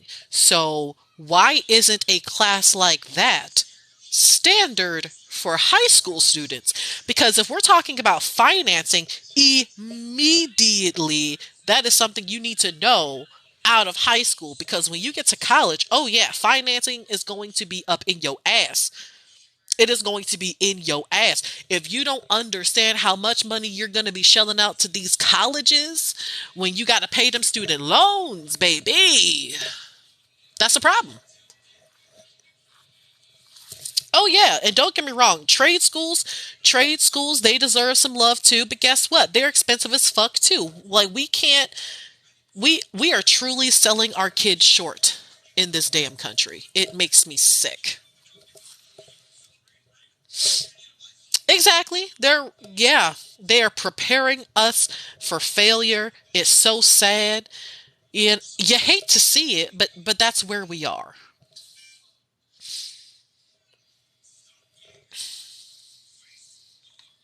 And honestly, I feel like if your immediate job or career that you so choose does not include algebra, like why is that so why does that why is that the final stop for high school mathematics? Shouldn't that be financing and accounting? Shouldn't that be balancing a budget? Shouldn't it be shit like that?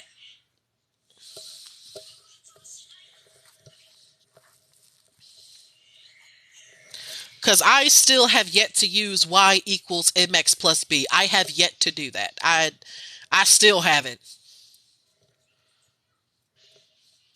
I still haven't used trigonometry.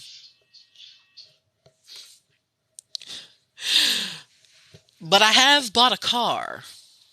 I have applied for credit cards. I have done so many things that involve financial knowledge.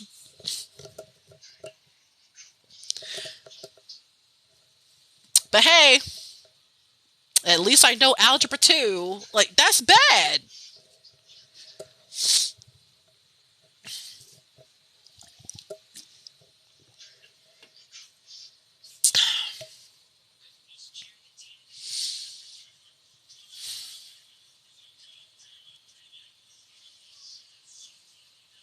Exactly. Sending them to college and no clue how to budget to live. Amen. Yeah, exactly. Exactly.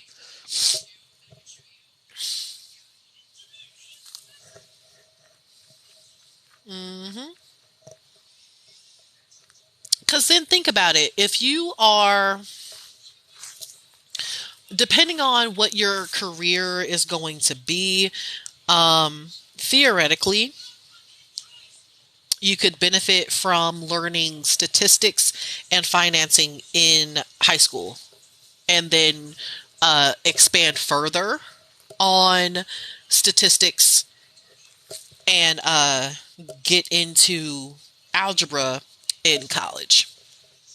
Because think about it. What if you wanted to open your own business, right? Would it help to not only know how financing works, but to also, if you wanted to, because I noticed that business do surveys, right? So when you do surveys, you're supposed to be able to analyze the data. You can't do that if you don't know how statistics work. So financing and statistics. Yeah, they really don't want us to. They really don't.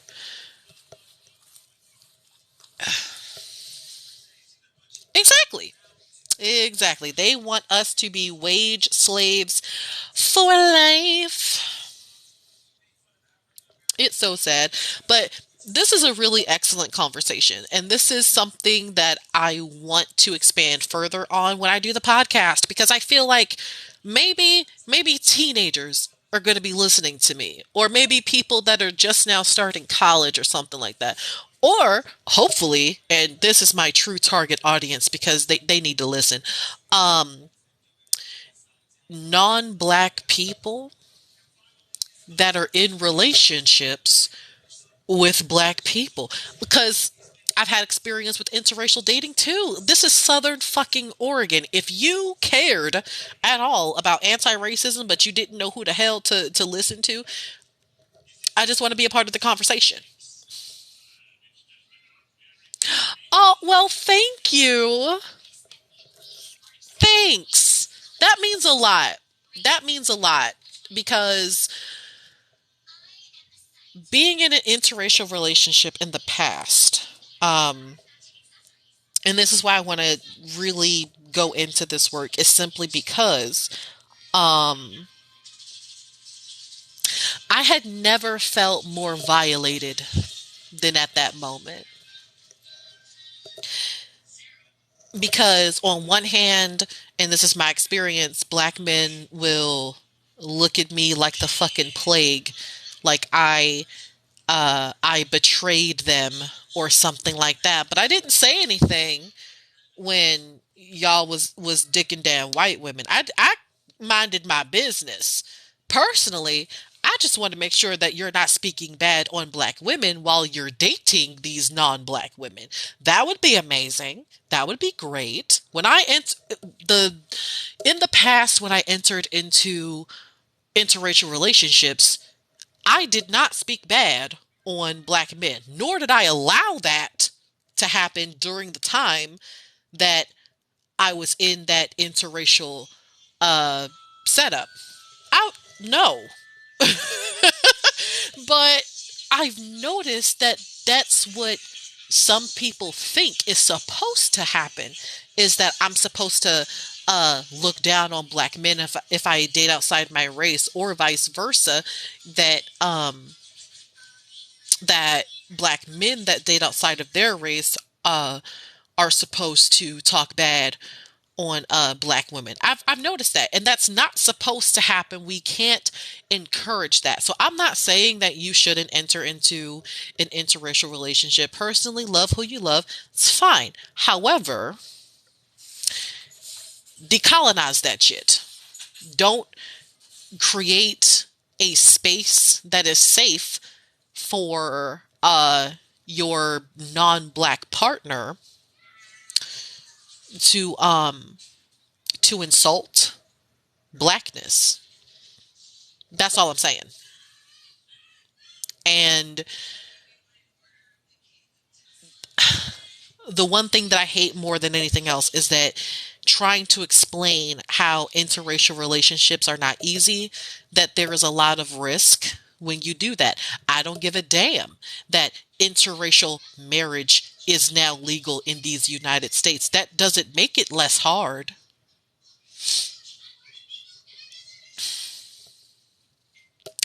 Exactly. When they believe that it's almost like in order to date white people, you have to dissolve your bond to your own race. And no, that's not how that works. Either you respect me in addition to respecting my race, or we don't talk at all. We can keep this shit short. Move on, move around.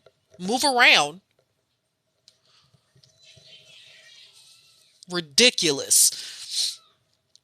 And then because I am the mother of a biracial uh black child that is going to grow up to be a black man,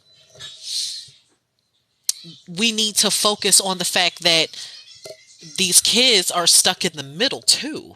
So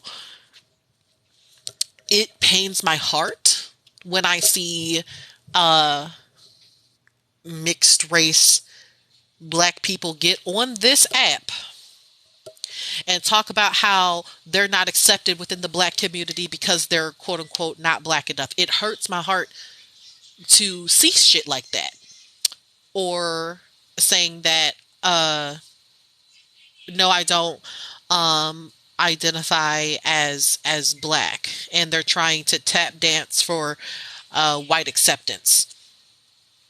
And to be perfectly honest with you, um I have addressed in the past what I believe would be the correct way to uh, addressing the issue, and that is first and foremost teaching my son that he came out of a black vagina.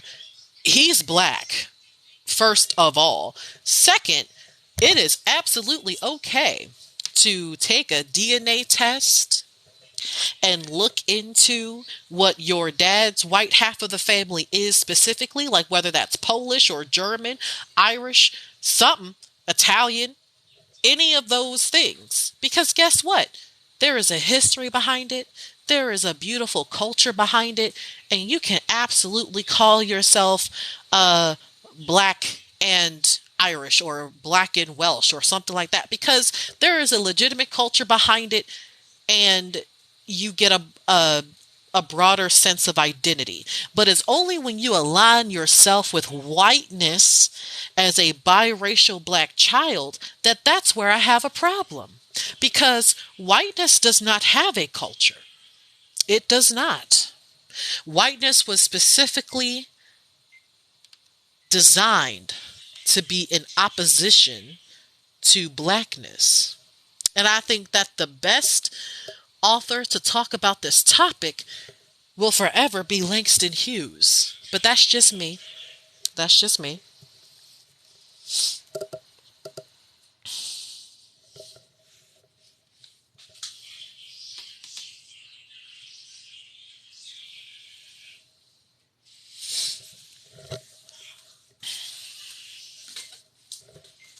And what I really can't stand is when you, because I have seen that out here where we got white women that, procreated with a black man, and then they think that they can speak over me about black people issues and how there's no racism, there's no issue, and I have a black child, how can I be racist?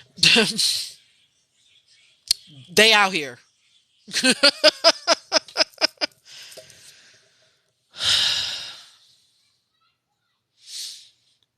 Mother immigrant from Belgium. That's awesome. See, now that's a culture. You can really learn about that kind of thing. But see, whiteness has no place. So when I say black people, we need to get in touch with our roots, white people need to do the exact goddamn motherfucking thing.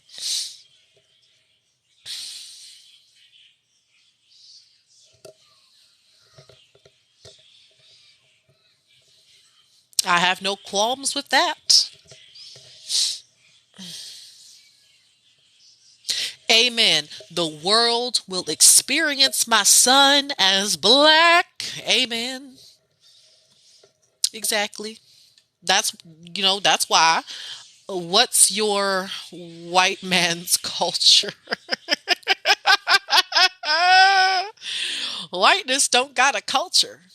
My white ex, on the other hand, I don't know where, because he says that he probably has German ancestry or something like that. But it's like you never professionally went to like a DNA service and got that done. And then when I ask his mom, so my son's white grandma, when I ask her like, "Hey, so what y'all got?" She'll say she said some problematic ass shit like she was told that her great grandmother or something like that was a Native American Cherokee princess, and I'm just like, yeah, so that's never been a thing. I wouldn't go around saying that shit. Please go get a DNA test. Don't do that. That's disrespectful to indigenous communities. So, um, let's squash that. Did you sleep with his whiteness or his culture? Uh, what? Thanks for the great combo. I gotta go. Well, thanks for being here. Did you sleep with his whiteness or his culture? I think I used something that was more phallic shaped. Like that's what did it. Um, uh, so I'm gonna have to go with neither. Um, because whiteness and culture is not what gets you pregnant. I can assure you of that. White Mustang. No.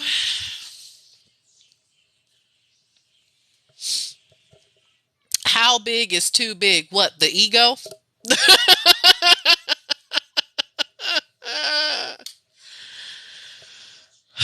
Oh, come on. I cannot have this conversation about what specifically was going on with my white ex. I can't do that. I will say though that we really need to stop basing a man's worth off of the size of his penis, please. Because if you don't have emotional intelligence, you just useless. Because here's my thing though, you can be a beast in bed, but if you contribute nothing to the conversation, if you contribute nothing to the bills, I'll give a fuck what you got down there. We not gonna work. It's not gonna work. I don't even got it on me. I'm sorry. I can't do this. You're backpedaling. Well, that's because I'm not trying to. I am trying to plead the fifth. That's why. That's how you dismantle the patriarchy. Don't answer certain questions that are very clearly geared towards the patriarchy. But smart don't hurt your back.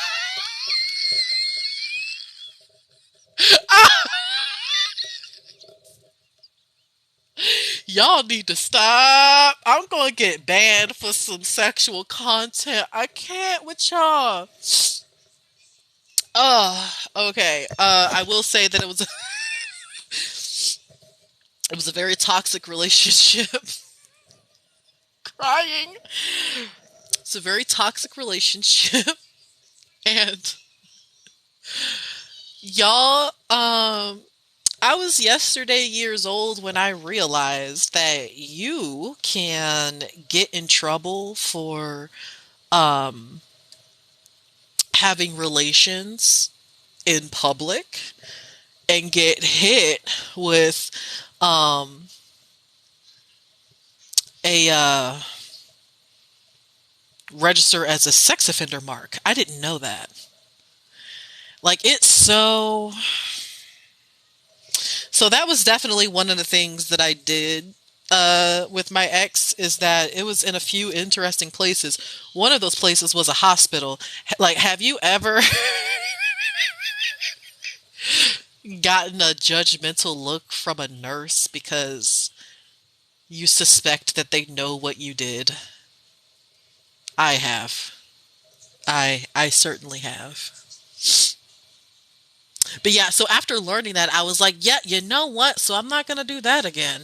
I'm not going to, maybe not a hospital. Perhaps go out into the woods and do that instead.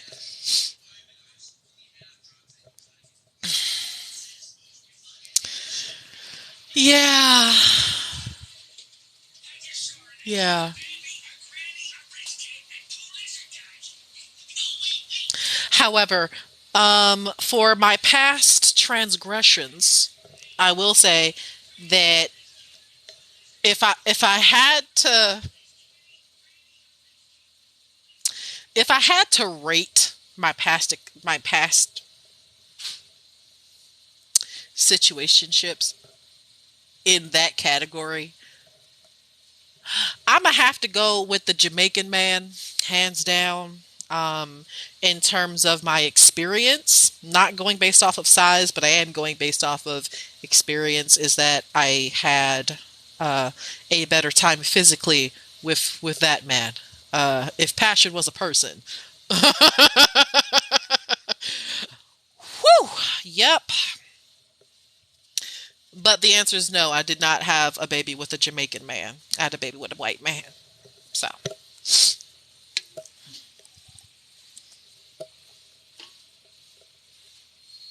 but my ex came second to that guy.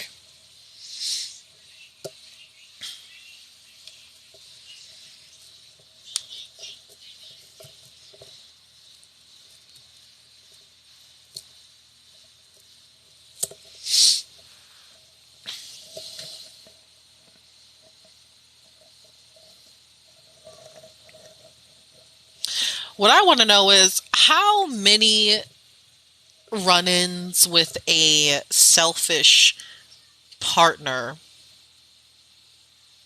have people experienced? Yes. Yes, I am blushing. Even thinking about that time with that Jamaican man gives me fond memories. What about being in love? Oh God. Had it not been for my current fiance, I would be the world's biggest cynic when it comes to the L word.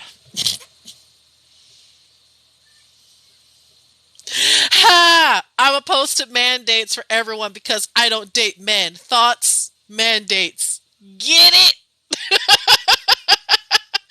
Too many of my exes is narcissists. Amen. Amen. You ever date a narcissist and they not even packing downstairs? They just assholes for no reason. I have.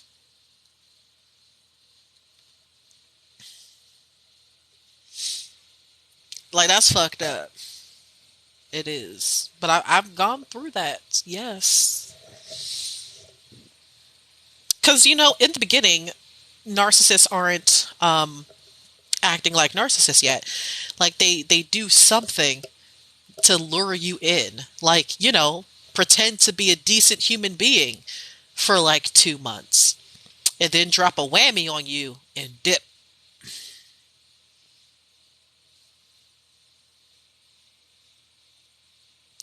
Yeah, when they get rude, you hit them with the direct and silent. I think it's best we part ways. Amen. But my issue with my run-in with the narcissist is that he ghosted my ass.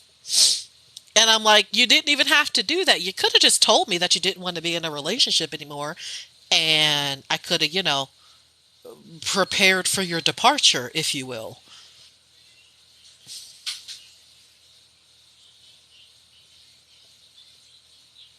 Yeah, exactly. I was listening to a TikTok creator, um, a black woman. She was like, a red flag is when a man asks you what you look for in a man. And I'm like, really? That's the question? Like, that's the indicator? Please explain. Because they will use that shit against you. And I'm like, well, fuck. And I thought that was an indicator that they were trying to lay out boundaries, that this is the make it or break it kind of moment when they're like, you know what, I don't fit, so this ain't gonna work out. But no, that's an indication. But the experience helps you identify them red flags quickly in the future. Amen. I will say that though. Amen. That's why I keep on saying that emotional intelligence is one thing that I highly, highly recommend being at the top of the list. Because somebody with emotional intelligence ain't gonna do that shit.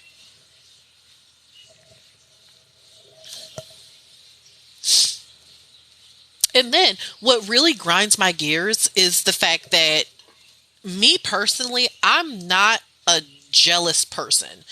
If you are interested in somebody else and you want to break this off, I am not going to stop you. That's a lot of work. You know, I can't force you to be interested in me. So why would I want to stay with a person that is not for me? Like you go be with them. Happy trails. But then what I can't stand is that when you're not clingy, when you're like, hey, this can just be a casual thing, and then they're the ones that ask you for the relationship, and you're like, well, I mean, if you say so, we can test the waters or whatever, and then they dog you. And you're like, we could have kept this casual, but you did all of this extra shit for no reason. Why? It's very simple. Like, no one is forcing you to be here, but then they act all irate. Yes, it's true. You gotta run away. I believe it. Hmm. So that was definitely what my ex uh, did. Is that, well, y'all already know. He impregnated both me and this other woman in the same year. That's why my son and his sister are literally just a few months apart in birthday. Actually, no, not even a few months. They are almost exactly 1 month apart because my son's daughter, or no, my son's sister, the other woman's daughter, um, was born in April. My son was born at the end of May, May 30th. So, like, my ex was a hoe. But anyway, he was definitely the type to be like, hey, I want to be in a relationship. But no, that's not what he means. What he means to say is, He still wants to sleep around with half the world. He just doesn't want me sleeping with who the fuck I want to sleep with. Like, he wants me to be exclusive to him, but that shit doesn't extend to him. And then it's like, no, actually. No, in fact.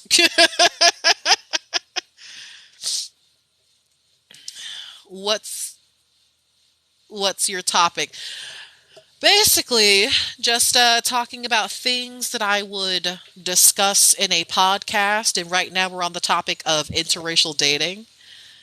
And obviously, me talking about my ex because, he white, but it's like all of the racial stereotypes that are geared towards black men, he actually fits. So,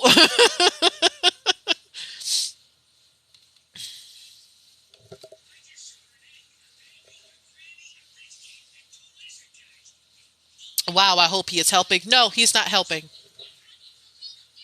The funny part is that I haven't spoken to him in quite some time because obviously he's in prison, and the only way to really talk to him is like either by sending a letter or setting up a video conference online. And I'm not trying to do any of that shit. So the last time that I talked with him, he was trying to say that that's my son too. I'm the father, and I'm like, bro, you want to call yourself the father? Let's run through some stats. Is your name on my checkbook? No, it's not. Do you pay for diapers? No, you don't. Do you pay for clothing? No, you don't. Do you even know what size this so-called son of yours is? You don't? Okay then. So how are you the a father? Like, if you're not contributing financially, nor can you uh be a good example and spend time with your so-called child, then no, you cannot call yourself a father. Last I checked, I got to reach into my bag whenever my son needs something. But see, you are in prison, so you just take care of you.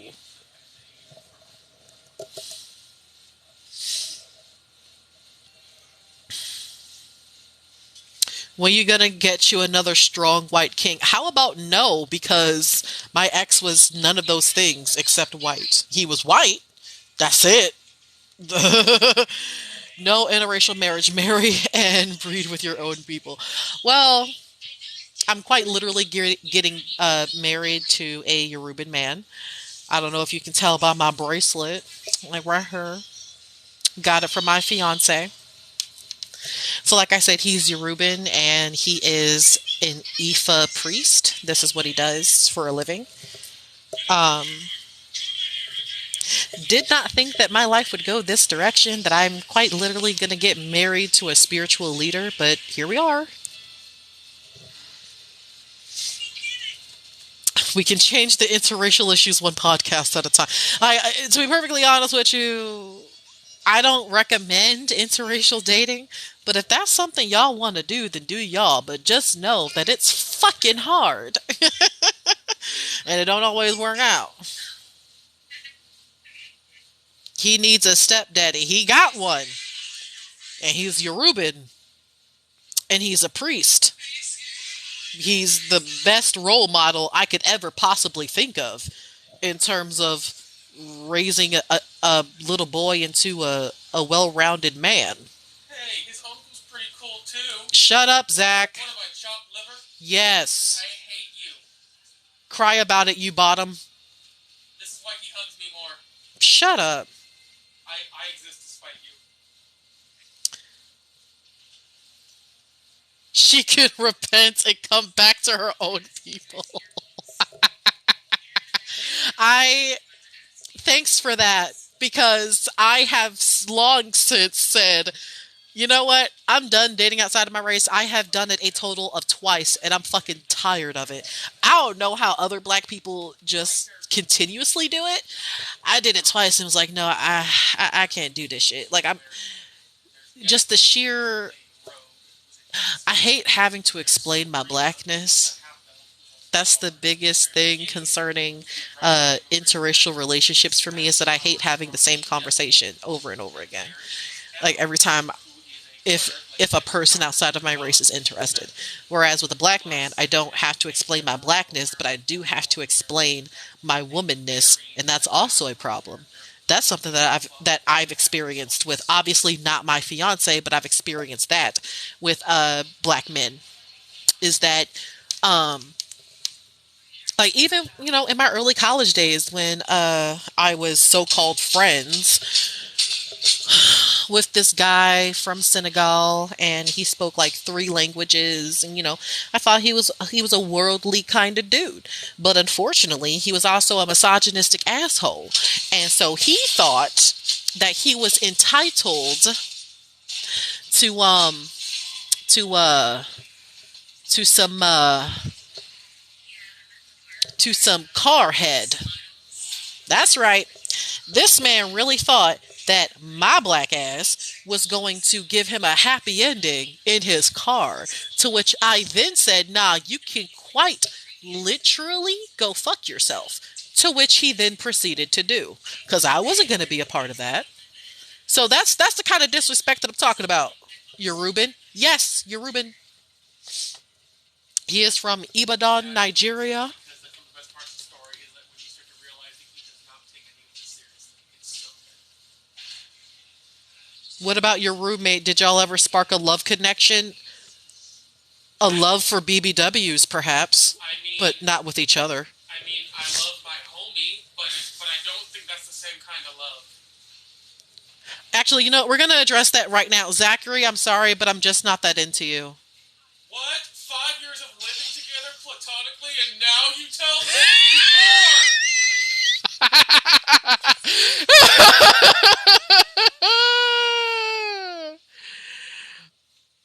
Oh, wait a minute. We have a Bible verse that has entered the chat. Let's see where this is going to take us, kids. Wait a minute. Pause everything. What are we working with? Wait a minute.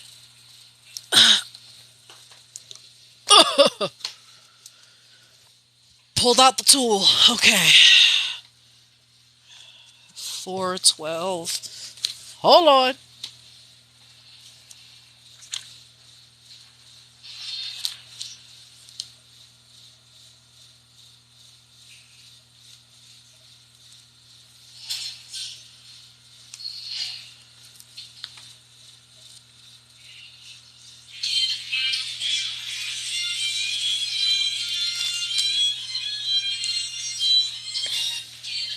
I can honestly say this is not a book that I visit often, and it's right after Nehemiah too. Okay, hold on.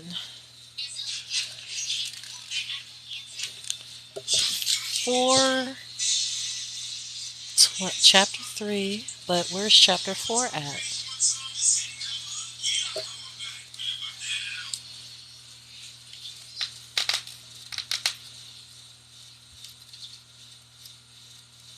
I'm doing this one-handed, so that's why it's a little bit more difficult because the pages is thin. Okay, chapter 4, verse 12.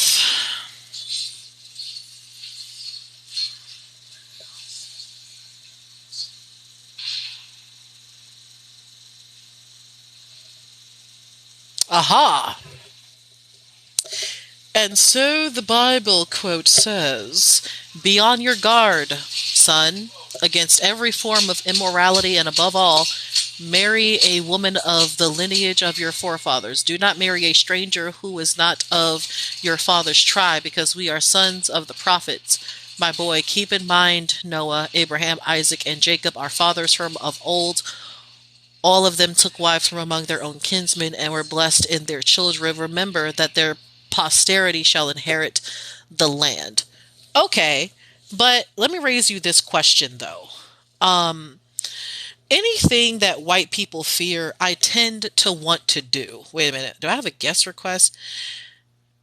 Hell no, I don't want to talk to your ass. Anyway, but anyways, white people feared the mixing of the races. Now, why would that be? Like, that could possibly be a tool to dismantle whiteness. Like, that one drop rule shit really scares the fuck out of them. So, like, I see what you're saying. Um, like, don't procreate with the white man because they will never truly be an ally to the black struggle. I get that. I do.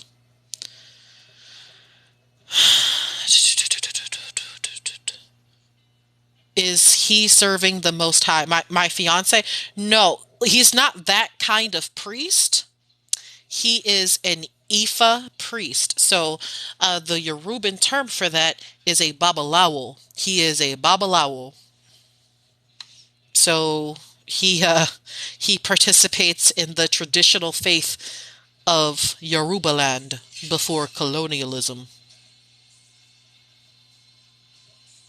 Let's talk about the enslavement of whites by the blacks. How about let's not? Because that is so, ugh.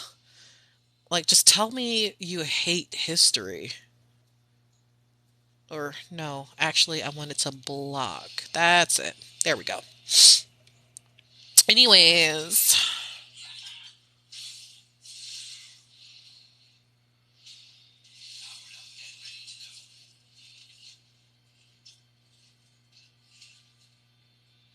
put me in. No, in fact. Exactly. What was the account of white slavery from Hebrews? That's what the fuck I want to know. Yeah. Yeah, I'm glad too, because, I'm not afraid to talk about it. Um, everyone is entitled to practice whatever religion that they want to. It's just that personally, I wanted to know what exists outside of Christianity. Because if this was something that was forced on African descendants of slaves, then I don't want to use that as a tool. I want to venture out and see what were we capable of before that. And so that's how um, I came across Ifa. Deuteronomy 7:3.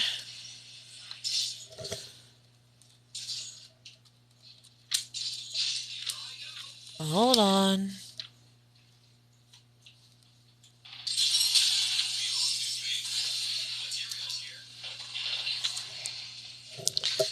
Chapter 7, verse 3.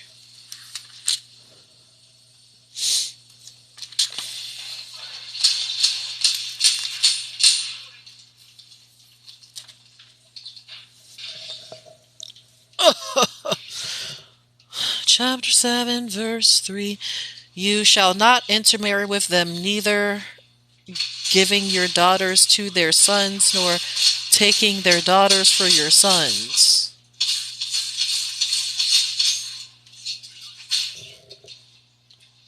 Well, then the rest of that says, for they would turn your sons from following me to serving other gods, and then the wrath of the Lord would flare up against you and quickly destroy you. But that's just it, though. Is that just like um, just like the indigenous people of America, Christianity was also uh, forced upon people of African descent. I wanted to know what were the traditional faiths practiced in Africa before colonialism. And so you'll be surprised at the shit you can find. So I personally believe that there is that ancestral power is real. But that's just my personal take on it.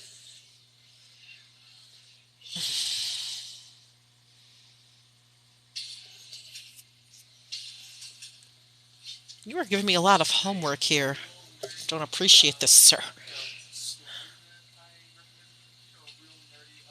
Yeah, no, still not. Okay, let me get to that. Maccabees. First Maccabees.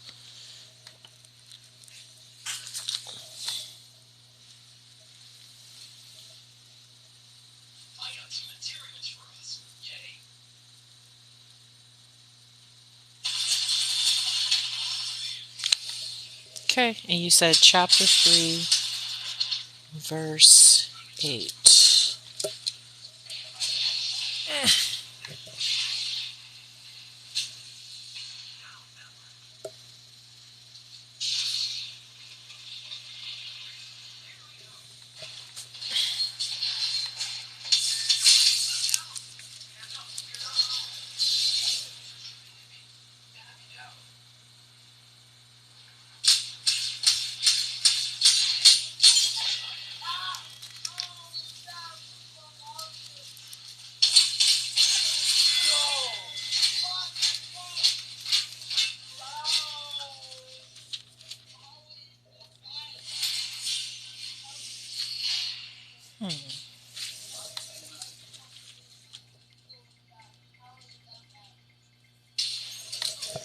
Okay, chapter 3, verse 8.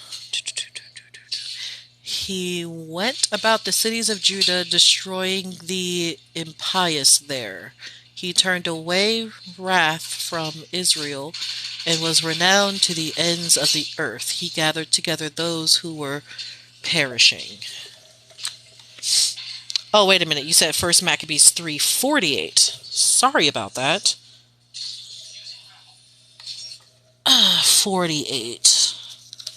That is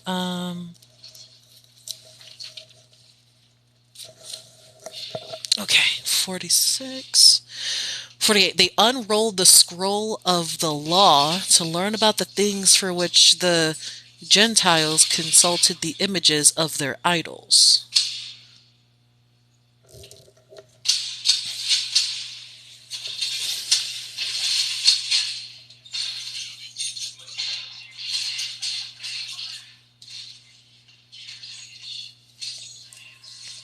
Jesus isn't white, so Christianity isn't a white-based religion. Doesn't matter who taught it. Yeah, I really can't stress this enough. There is a stark contrast between a white church and a black church. And no, I will not be explaining further.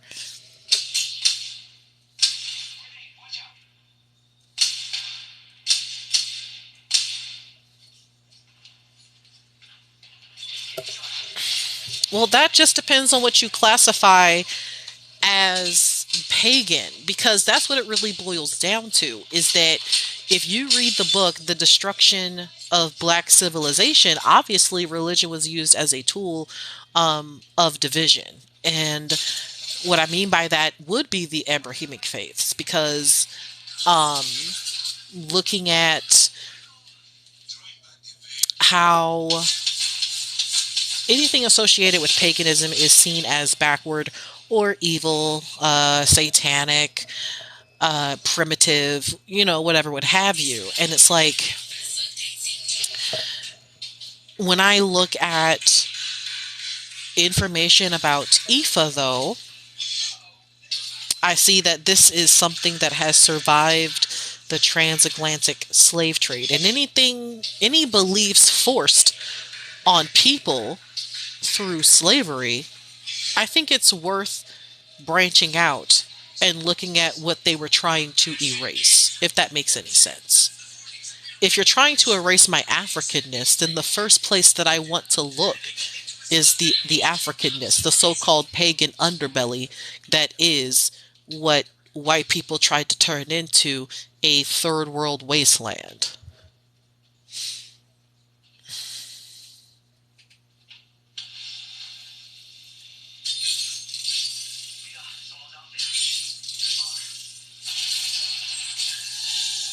So they took our book of law, Bible, and made it a religion and hid us under bywords like black. I mean, this is something that I don't put it past, because, I've heard a lot of, microaggressive white folks say that um, uh, Africans learned everything from the white man. Slavery was actually a good thing. And I'm like, first of all, Greeks learned from ancient Kemet. And the fact that this is something that a lot of biased historians don't talk about like it's very clearly documented that even the Greeks have admitted that they learned mathematics from black people.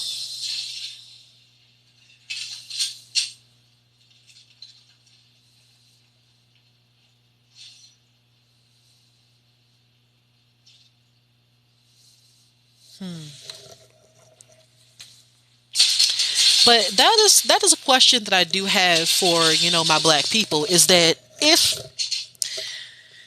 you find yourself coming to the biggest question of all, I think, because if we're talking about black unity, then we're going to have to talk about our differences in religious beliefs. Even before colonialism, we have always had a difference in belief systems. Before colonialism, basically the similar shit that happened to indigenous people here in America has happened in uh, Africa. Africa is a whole ass diaspora. It is composed of different ethnic groups that have different backgrounds, different traditions, different belief systems. So, with that being said, already hitting the ground running, we don't see ourselves as a one people. We see ourselves as uh, being comprised of different groups, whereas white people on the outside looking in look at us as a monolith, and that's problematic. But then when we go, you know what, we have to come together and battle white supremacy. Okay, well, if you want to decolonize Christianity, please do so, because I think that's something that, if black people want to continue practicing Christianity, okay, well then, can please decolonize the Christian faith, because white people have whitewashed it long enough. I can most assuredly tell you the shit that you learn in a black church is going to be a hell of a lot different than if you were to go to a white church, and it's like that for a reason. We can't just ignore the fact that in American history, white churches have always been the pinnacle of on the right side of history. There have been documented accounts of white churches being the headquarters for Klan members, or wanting to keep a segregated congregation. So if you want to decolonize Christianity, please do. Read John chapter 4, verse 7 through 12. Okay.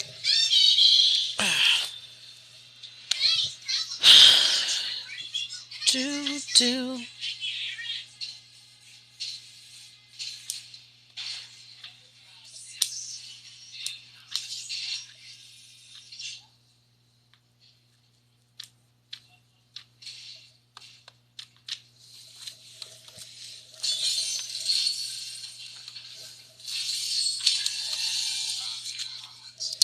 Okay, John chapter. Oh, too far. I'm in John chapter 12.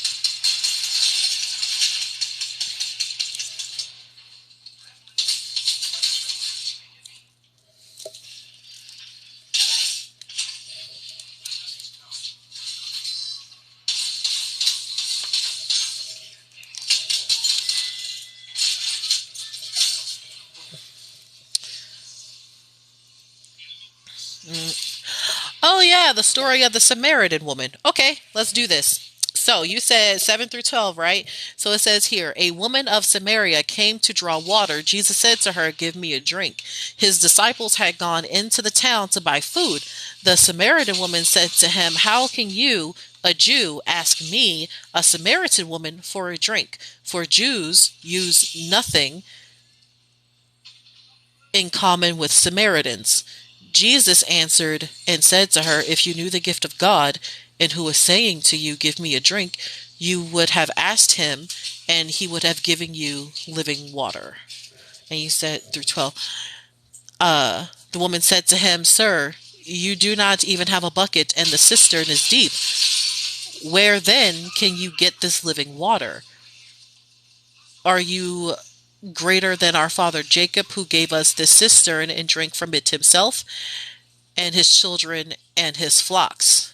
Jesus answered and said to her, "Everyone who drinks this water will be thirsty again, but whoever drinks the water I shall give will never thirst. The water I shall give will become in him a spring of water welling up to eternal life." And then the woman said to him, "Sir, give me this water so that I may not be thirsty or have to keep coming here to draw water."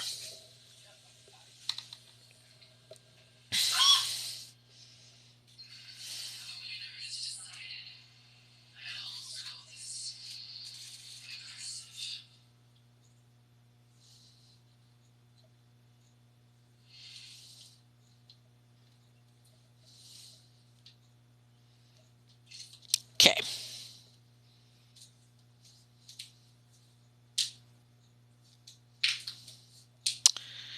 Let me see. Okay, Mr. Israel. Um, where do you go for Bible study? That's my question. That's not necessarily a question I ask white folks because I live in a predominantly white area. I've been to white led churches. I pretty much know the answer.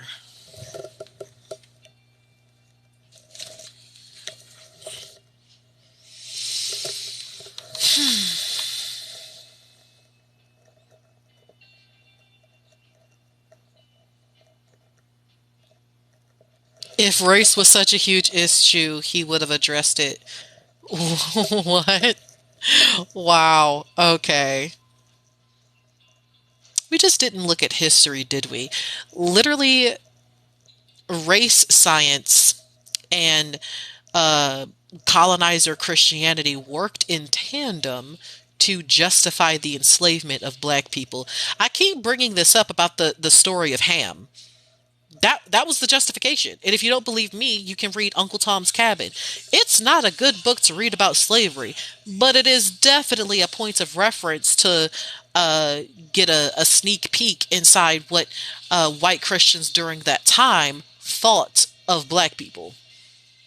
That they were people with cursed skin, or less than people, I should say. Really, I gotta understand the culture of the time, just like it was the culture of the time to refer to grown black men as boy. Yeah, okay.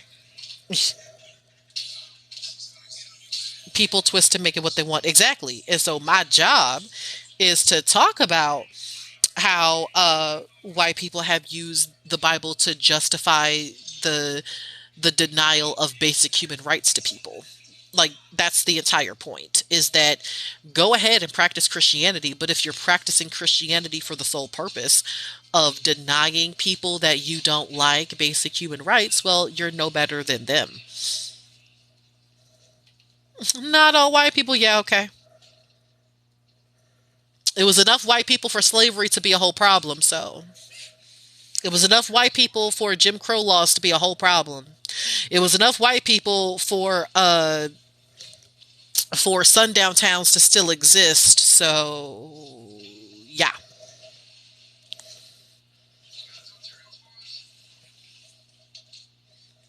Exactly. Anything to justify their cognitive dissonance and feel righteous in their judgment. Like no one is telling you that if you practice Christianity you're a terrible person. It's when you try to use your religious beliefs to justify why I shouldn't have rights is where we have a problem. It seems that uh, white Republican Christians have a problem with other people of other races and ethnicities to practice their beliefs in this country that so called has religious freedom. I feel like the whole religious freedom thing was without saying just for Christians, not everyone else.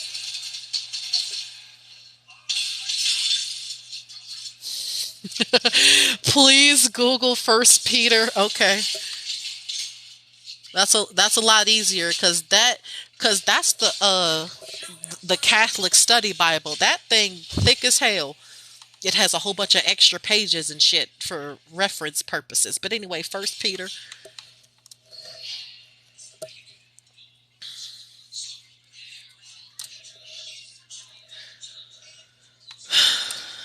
Seriously, where do you get your Bible study items from? Like, where do you like? Who do you go to? Know what I'm saying?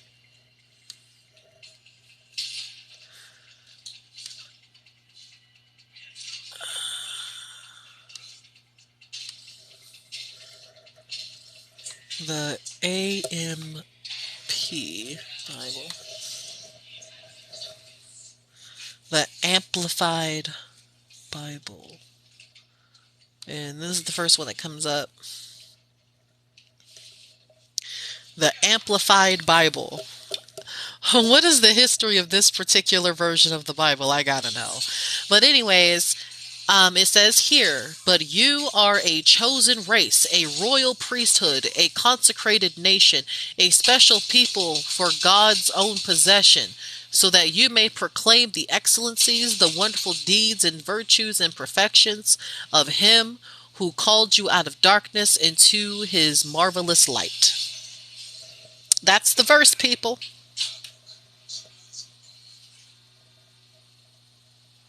Many white groups were against slavery and said so and stood up for their beliefs against it. Yeah, okay. Okay. We had enough white people to fight against it. Yeah, well, there were more white people that wanted to keep it, is the problem. It was more white people for this system to happen in the first place. And then, don't even get me started on the amount of white abolitionists who stateside wanted slavery to end, but when they wanted ivory for their fucking pianos, they went to Africa to practice the slave trade there.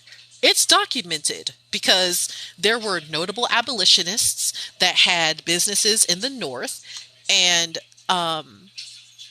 one of them, their name was Pratt or something like that, and they had they used ivory to make pianos and whatnot.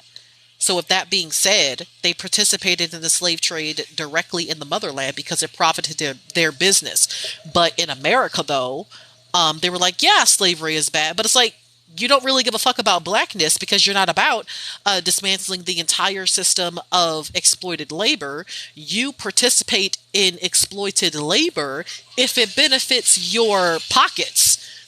And that's the kind of hypocrisy that the so-called white allyship that black people had during that time was so detrimental to the task at hand. And you see that right now with the Black Lives Matter movement, how we had the whole world essentially marching in solidarity with us. That worked well for about a good 6 months. But then after that, people, white folks started to dip. They were like, all right, we're done with the Instagram story. We're done taking photos. Everything's back to normal. We don't got Trump no more. Everything's Gucci. That's my experience with so-called white allyship. It's it's ridiculous.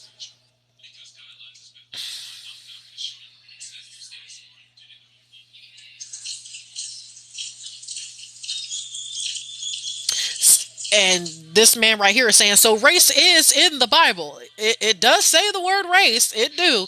Like, imagine thinking that the Bible does not address race, even though the Bible was used to justify the inferiority of black people. Come on now. Girl, you slept with a white man. Okay, I slept with a black man too. I'm going to marry an African one. So what was that even for?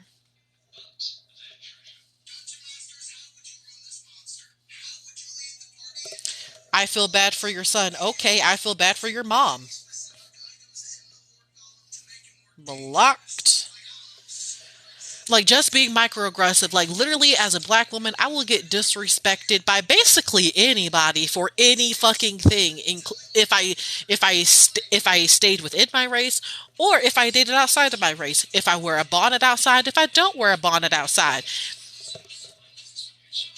If I use African American vernacular English, if I don't use African American vernacular English, no one is satisfied with whatever the fuck black women do. We know.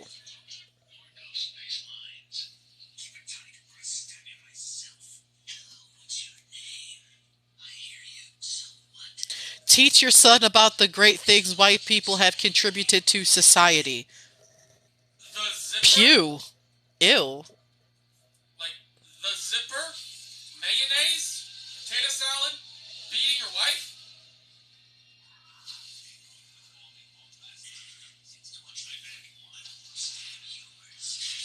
Exactly. Teach your son about the great things black people have contributed to society. Because the issue is that y'all try to erase history, make it seem like you can't learn shit from black people, when in fact, the rest of the world has stolen so much from Africa, including all of her knowledge, and then took the credit.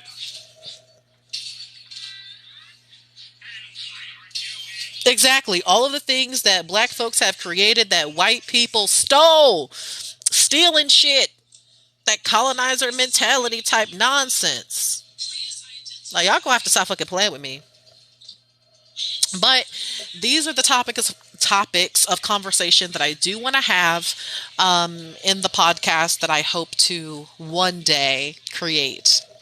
I hope to one day uh, do a local podcast where white people that may be entering into anti racism for the very first time can go and reference some books that I suggest and listen to some conversations that uh, I am absolutely willing to have and, create a better community for everybody. I hope. Would you prefer to live in an all black neighborhood? What are you talking about? I have lived in an all black neighborhood. And to be perfectly honest with you, I kind of miss it. To be honest. Yeah.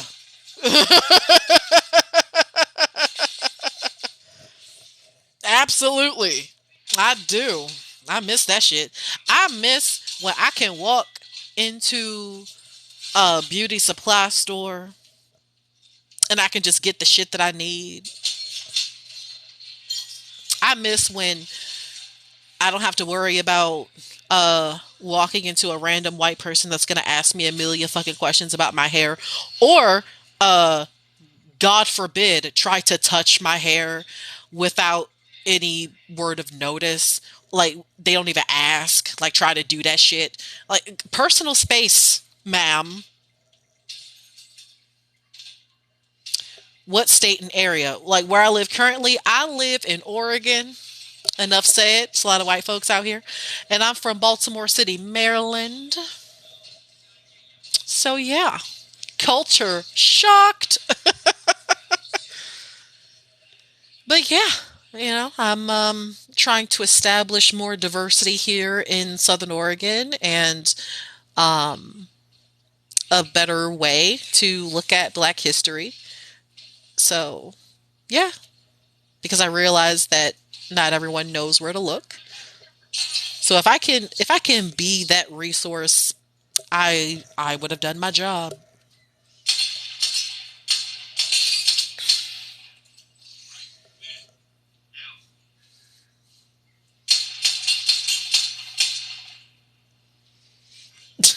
I love how this person straight up said, and I'm referring to what J Bone Sessions. They're like, I think regardless of race, people are good. Democrats and BLM are the most racist people. I love how you said it's not about race, but yo, yeah, get your 80 followers the fuck up out of here. What?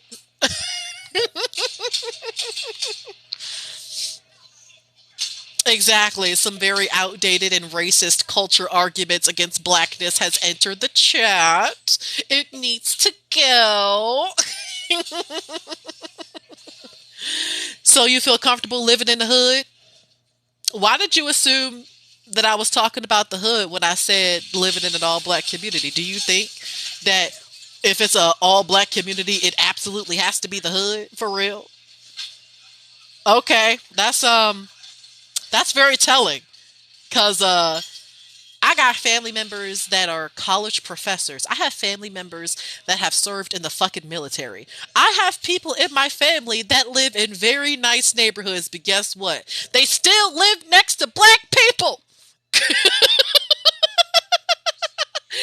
Oh my god. Like, just say you're racist and go. Just go. Oh my god. Oh, must be Atlanta. Motherfucker, I just said I'm from Baltimore City, Maryland. When did you hear me say anything about Georgia? Come on. Is all black people from Georgia? Come on now.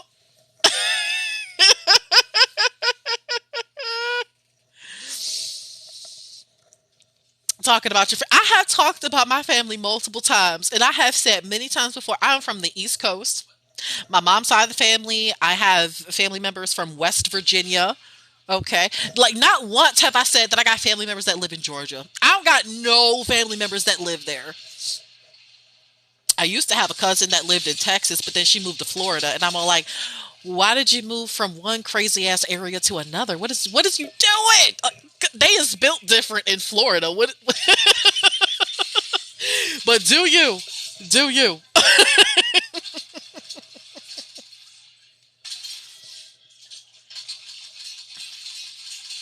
What's up with the Kamala laugh? What's up with the lack of bio, the lack of following, the lack of what is up with that? Okay, and then that's another thing. Why is it that when you see a black woman laughing, you got to compare her to the one black VP? We are not all Kamala Harris. What the for real? Like, this is the kind of shit that I'm talking about.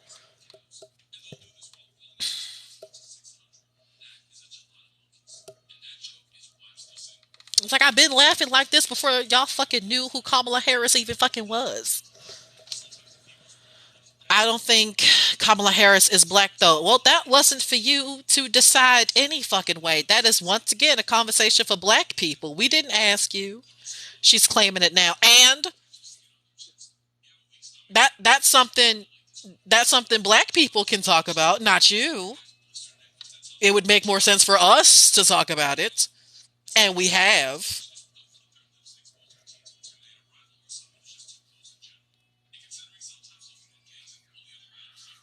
As a white man, I can speak on it. As a white man, you can shut the fuck up. But see, y'all got a problem with doing that shit when it comes to business that ain't yours. That's why we still got shit in place right now. Y'all can't handle being a guest in black spaces because y'all want to get up on the stage and be the speaker. You want to be the host. You want to speak first, last, and most often. But when people of color and black people, especially, to tell you when they tell you to shut the fuck up, y'all like, but my feelings, but my rights. Listen to me. No, I don't want to listen to you. You not black, but you talking about black people. Stop doing that.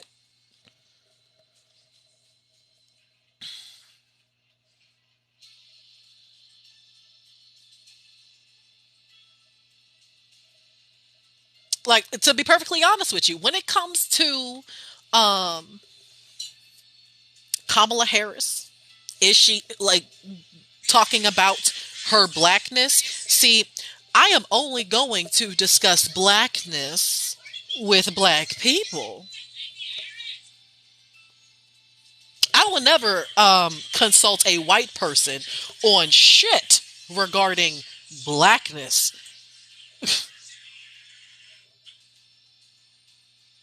Like, sorry.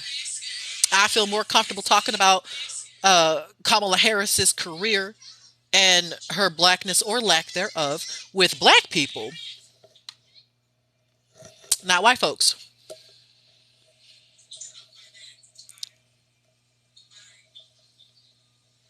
I feel like we need to talk about the education for white people. about otherness, because y'all don't concern yourselves with otherness unless you see something within a particular culture that is not your own, and then you co-opt it and then try to make it your own, and then make it more bland and fuck it up.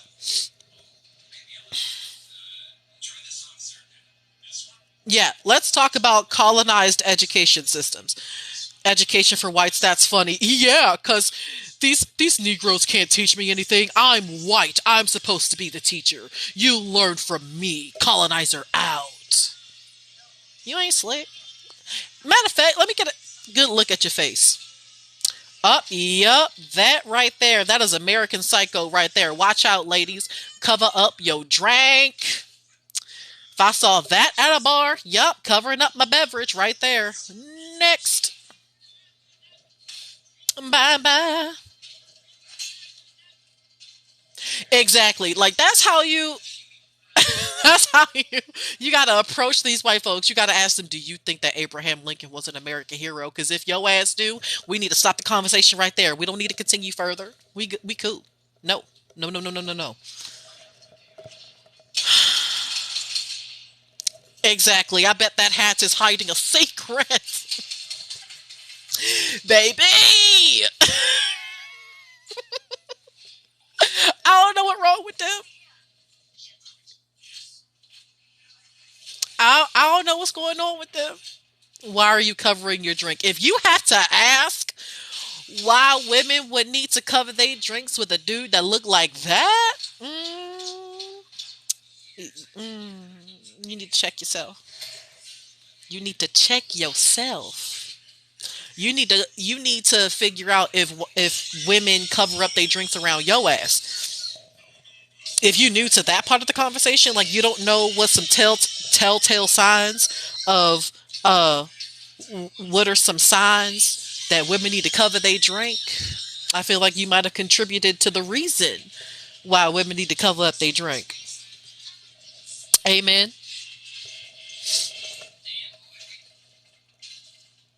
What you think about Dave's new special? These white liberals ain't even knowing what they talking about. Okay, so I have heard this a couple of times, and I will say this: he really got up in that damn special and said that he is Team Turf. So that lets me know that he is not. In my biggest opinion, he is not pro black, quote unquote, at all. Because you can't sit here and say Black Lives Matter, but then turn around and say that you're Team Turf. Because you will turn a blind eye if a black trans woman gets murdered.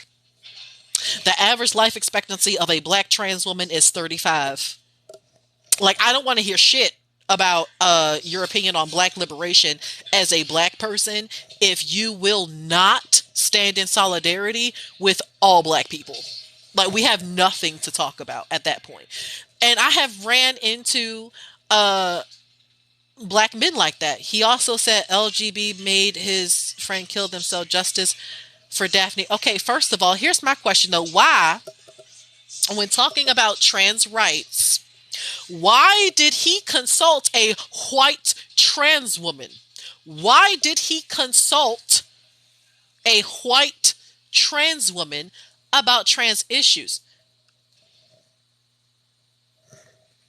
That's the first problem. See, he consulted Daphne, but he didn't go to Laverne Cox. That is sus. Next, next, next. No.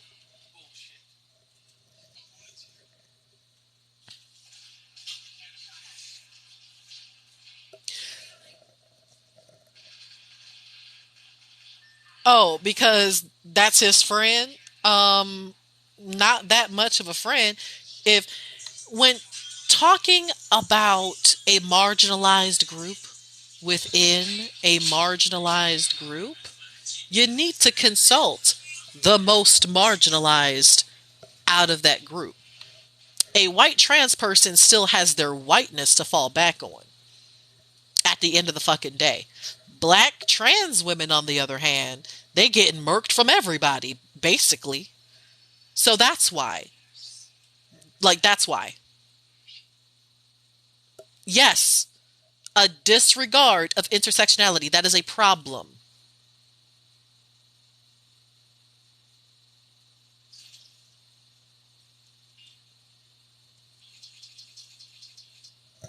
Exactly. And if the idea of somebody that's trans getting basic human rights upsets you, well, then you don't need to be a part of the movement. Like, I'm not going to sit here and debate why a person should have basic human fucking rights. That's a waste of time. Either create a society that grants basic human rights, or we go make it a system, a society that grants basic human rights to everybody. End of discussion.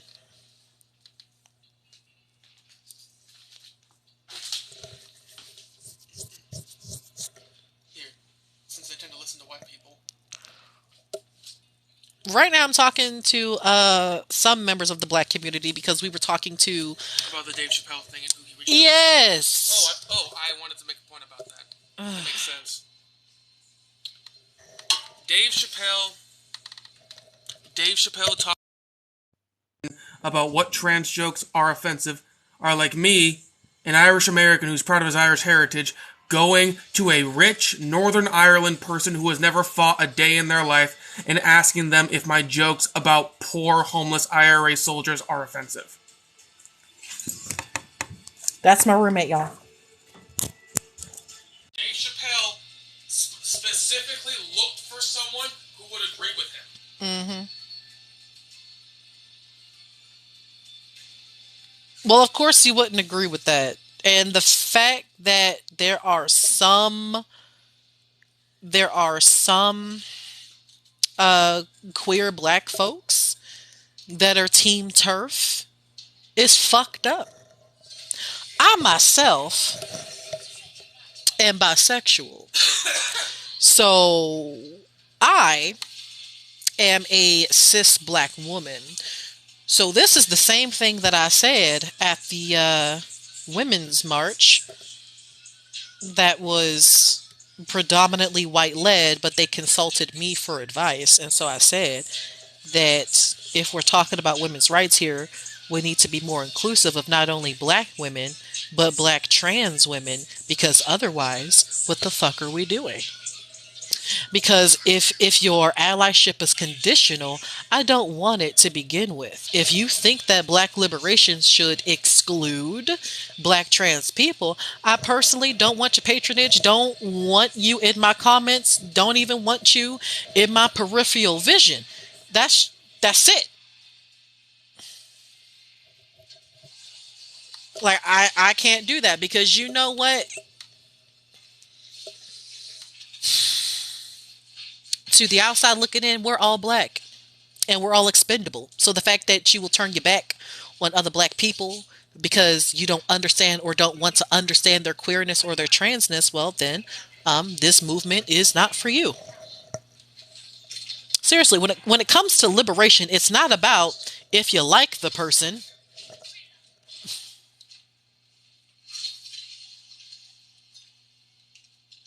The toxicity needs to change. Okay, if we're talking about toxicity within the queer community, then let's talk about the transphobia within the queer community. If we're talking about toxicity within the queer community, let's talk about how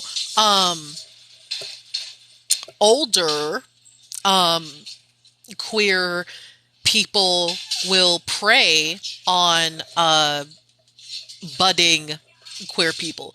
Like, I have had conversations with people where they talk about how, um, you know, coming out and being outed as, a queer person and having your family not accept you, and then you seeking acceptance from other places will easily land you in the presence of someone that is predatory um, towards younger people. And so with that being said, obviously, if you want to save the children, then you have to create a more accepting household, because if they're not going to get acceptance from you, they're going to go to the wrong places seeking it from somebody else. I have not seen accountability yet. Just like if we're going to continue to talk about toxicity within the queer community, let's talk about the fact that if you go on Grindr, you will see quite a few white men talking about some no blacks. no Asians, no Latinos. At the end of the day, I feel like it's more than just preference. It's called racism.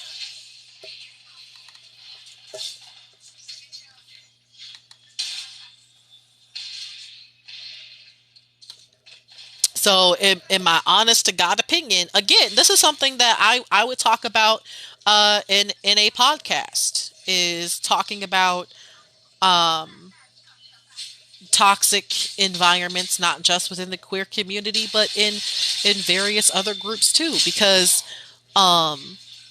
when we bring up the topic of racism or something like that, white people like to gaslight and say, but what about the homophobia within the black community? What about that, huh? And it's like you can care about multiple things. I don't know if y'all knew that.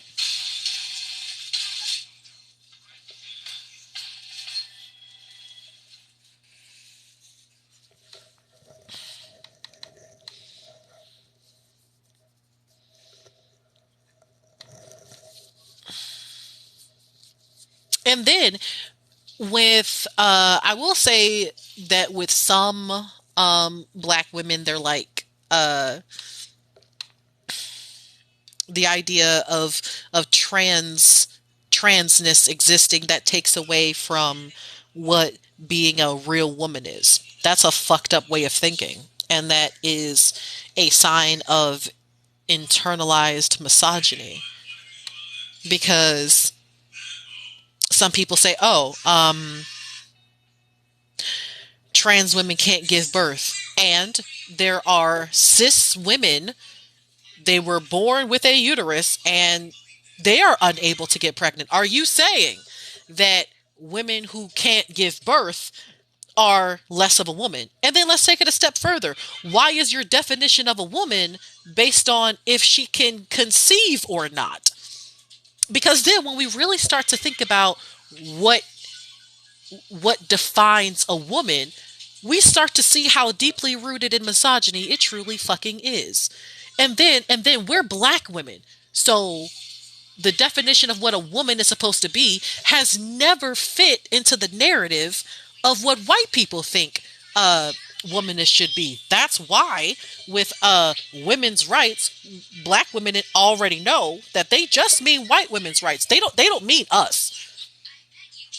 So address all of it. Talk about it. Accountability is needed here, people.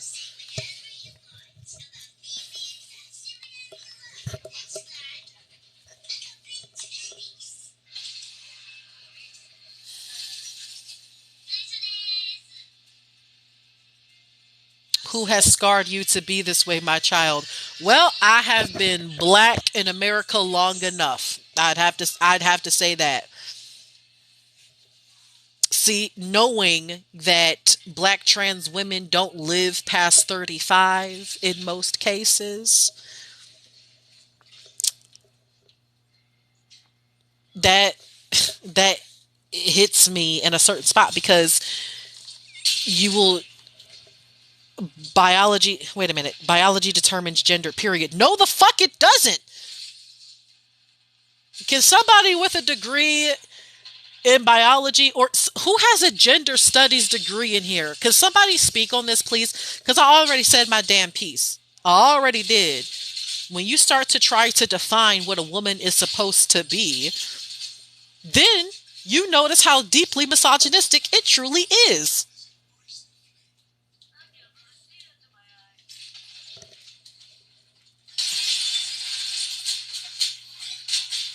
And I will say this, if you are a man that wants to be able to procreate with your partner and make a baby, well then just say that. Like say, hey, I am looking for a woman that is able to give birth. But then at the same time, let's talk about how in hetero cis marriages where marriages end because somebody was sterile and they just couldn't handle it and it broke up their marriage. Like so much shit goes into this. She's a troll. I've seen her in your lives before. Yeah, that's immediately fucked up is that, you think that biology determines gender.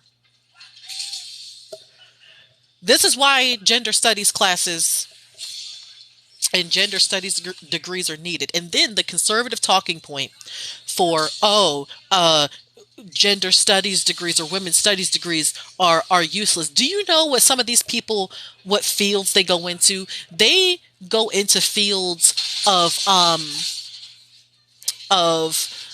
working in shelters, working in places where, women are coming for help, and we live in this patriarchal system where our plight goes unheard. So, women that experience domestic violence and things like that, they tend to work with people that have a gender studies degree or women's studies degrees.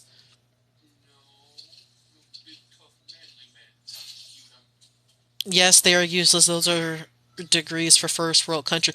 Yeah, so I'm really not about to listen to a man about his thoughts on what is considered a good degree, especially when we're talking about gender studies or women's studies. Like that's literally the patriarchy in our faces, people. Goodbye. Get the fuck out of my face. Good day.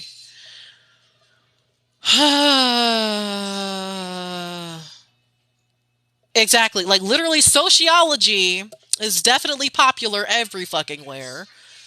I swear to God. Like the fact that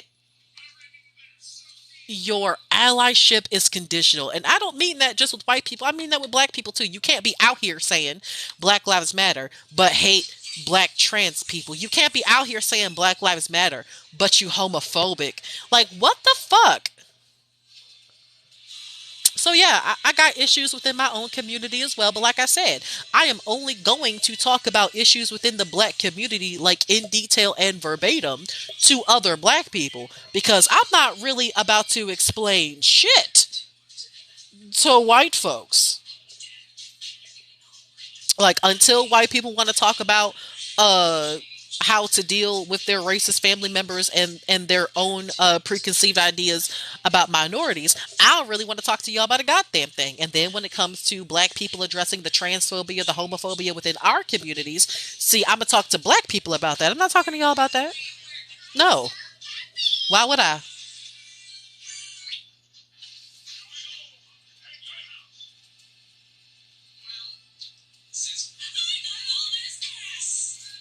Like literally, science does not agree with your so-called facts. And then that's the thing with decolonizing the mind, is that when you finally learn that uh, the idea of gender was completely different before colonialism, it's like, and I learned that in one cultural anthropology class when I learned about what fafafine was, when someone is two spirited. So it's like at that point, okay, what was the world like before colonialism? And trying to put humanity into this one conformist type box, well, that's the problem right there.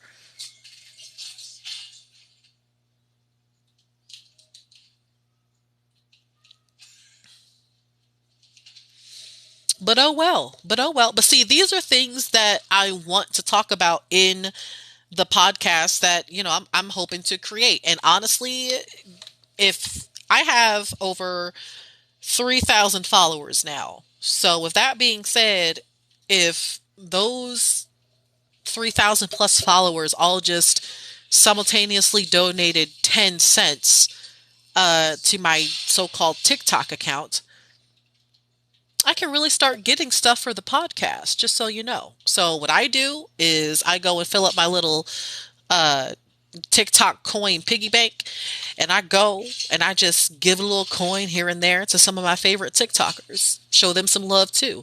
What goes around comes around. I'm trying to keep that energy all around. So, if you like what you hear, Do you have a Venmo? Actually, I have a Cash App and it is in my bio on my page because after I left So Equity, I'm like, okay, well, if I want people to donate to the cause and make sure that it goes to the right things, well, I'm gonna have to use my own personal Cash App because it's separate from my personal bank account, so I can easily keep track of what should go towards activism and what goes towards my goddamn bills literally. So Cash App where it's at. Yeah.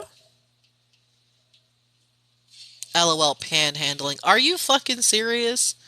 Are you serious? You think that's what that is? Okay, let's take a look at you. Yeah, exactly. Look at that mug. No.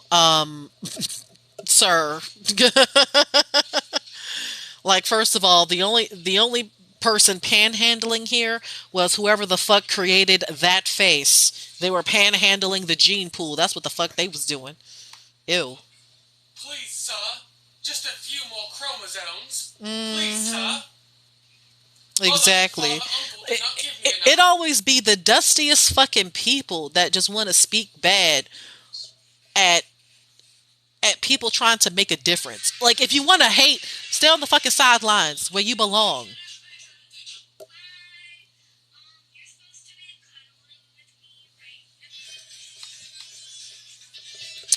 But anyway, so I've been talking long enough, people. But here's the goal. So November 1st, I'm gonna be doing a whole ass live event. Um because I'm trying to get to 10,000 followers on the road to 10K people. Not only am I trying to make it to 10,000 followers, but I'm also trying to get this podcast started. And this is in addition to applying for grants and stuff because that's what it truly takes to get anything done. So I'm still doing that. But if you see my Cash App in my bio, that's what it's for. Is it's for the podcast stream. Call it my podcast piggy bank, if you will. So, all right.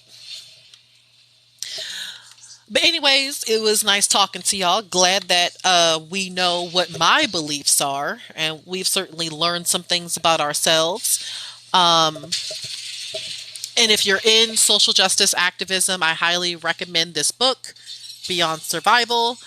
There's a wonderful passage in there that's about, um, well, it's quite literally titled "Every Mistake I've Ever Made." And I don't think that people talk about activism in that light because people seem to think that activism is just easy. And it's like, no, we need to talk about the mistakes that we've made, what we've learned from them, because we want to make sure that we emphasize that this is a learning on the job type of thing. And you're going to have opposition. You're going to work with people you don't like. It's not a, it's not a carnival. You know what I'm saying? It's hard. But the important thing is to not center your ego, but instead center the goals that you originally put in place when you went into this work to begin with. So I hope that that is what we leave here on on that note. So anyways, have a good day, y'all. Enjoy the rest of y'all's weekend. I'm tired. I'm done.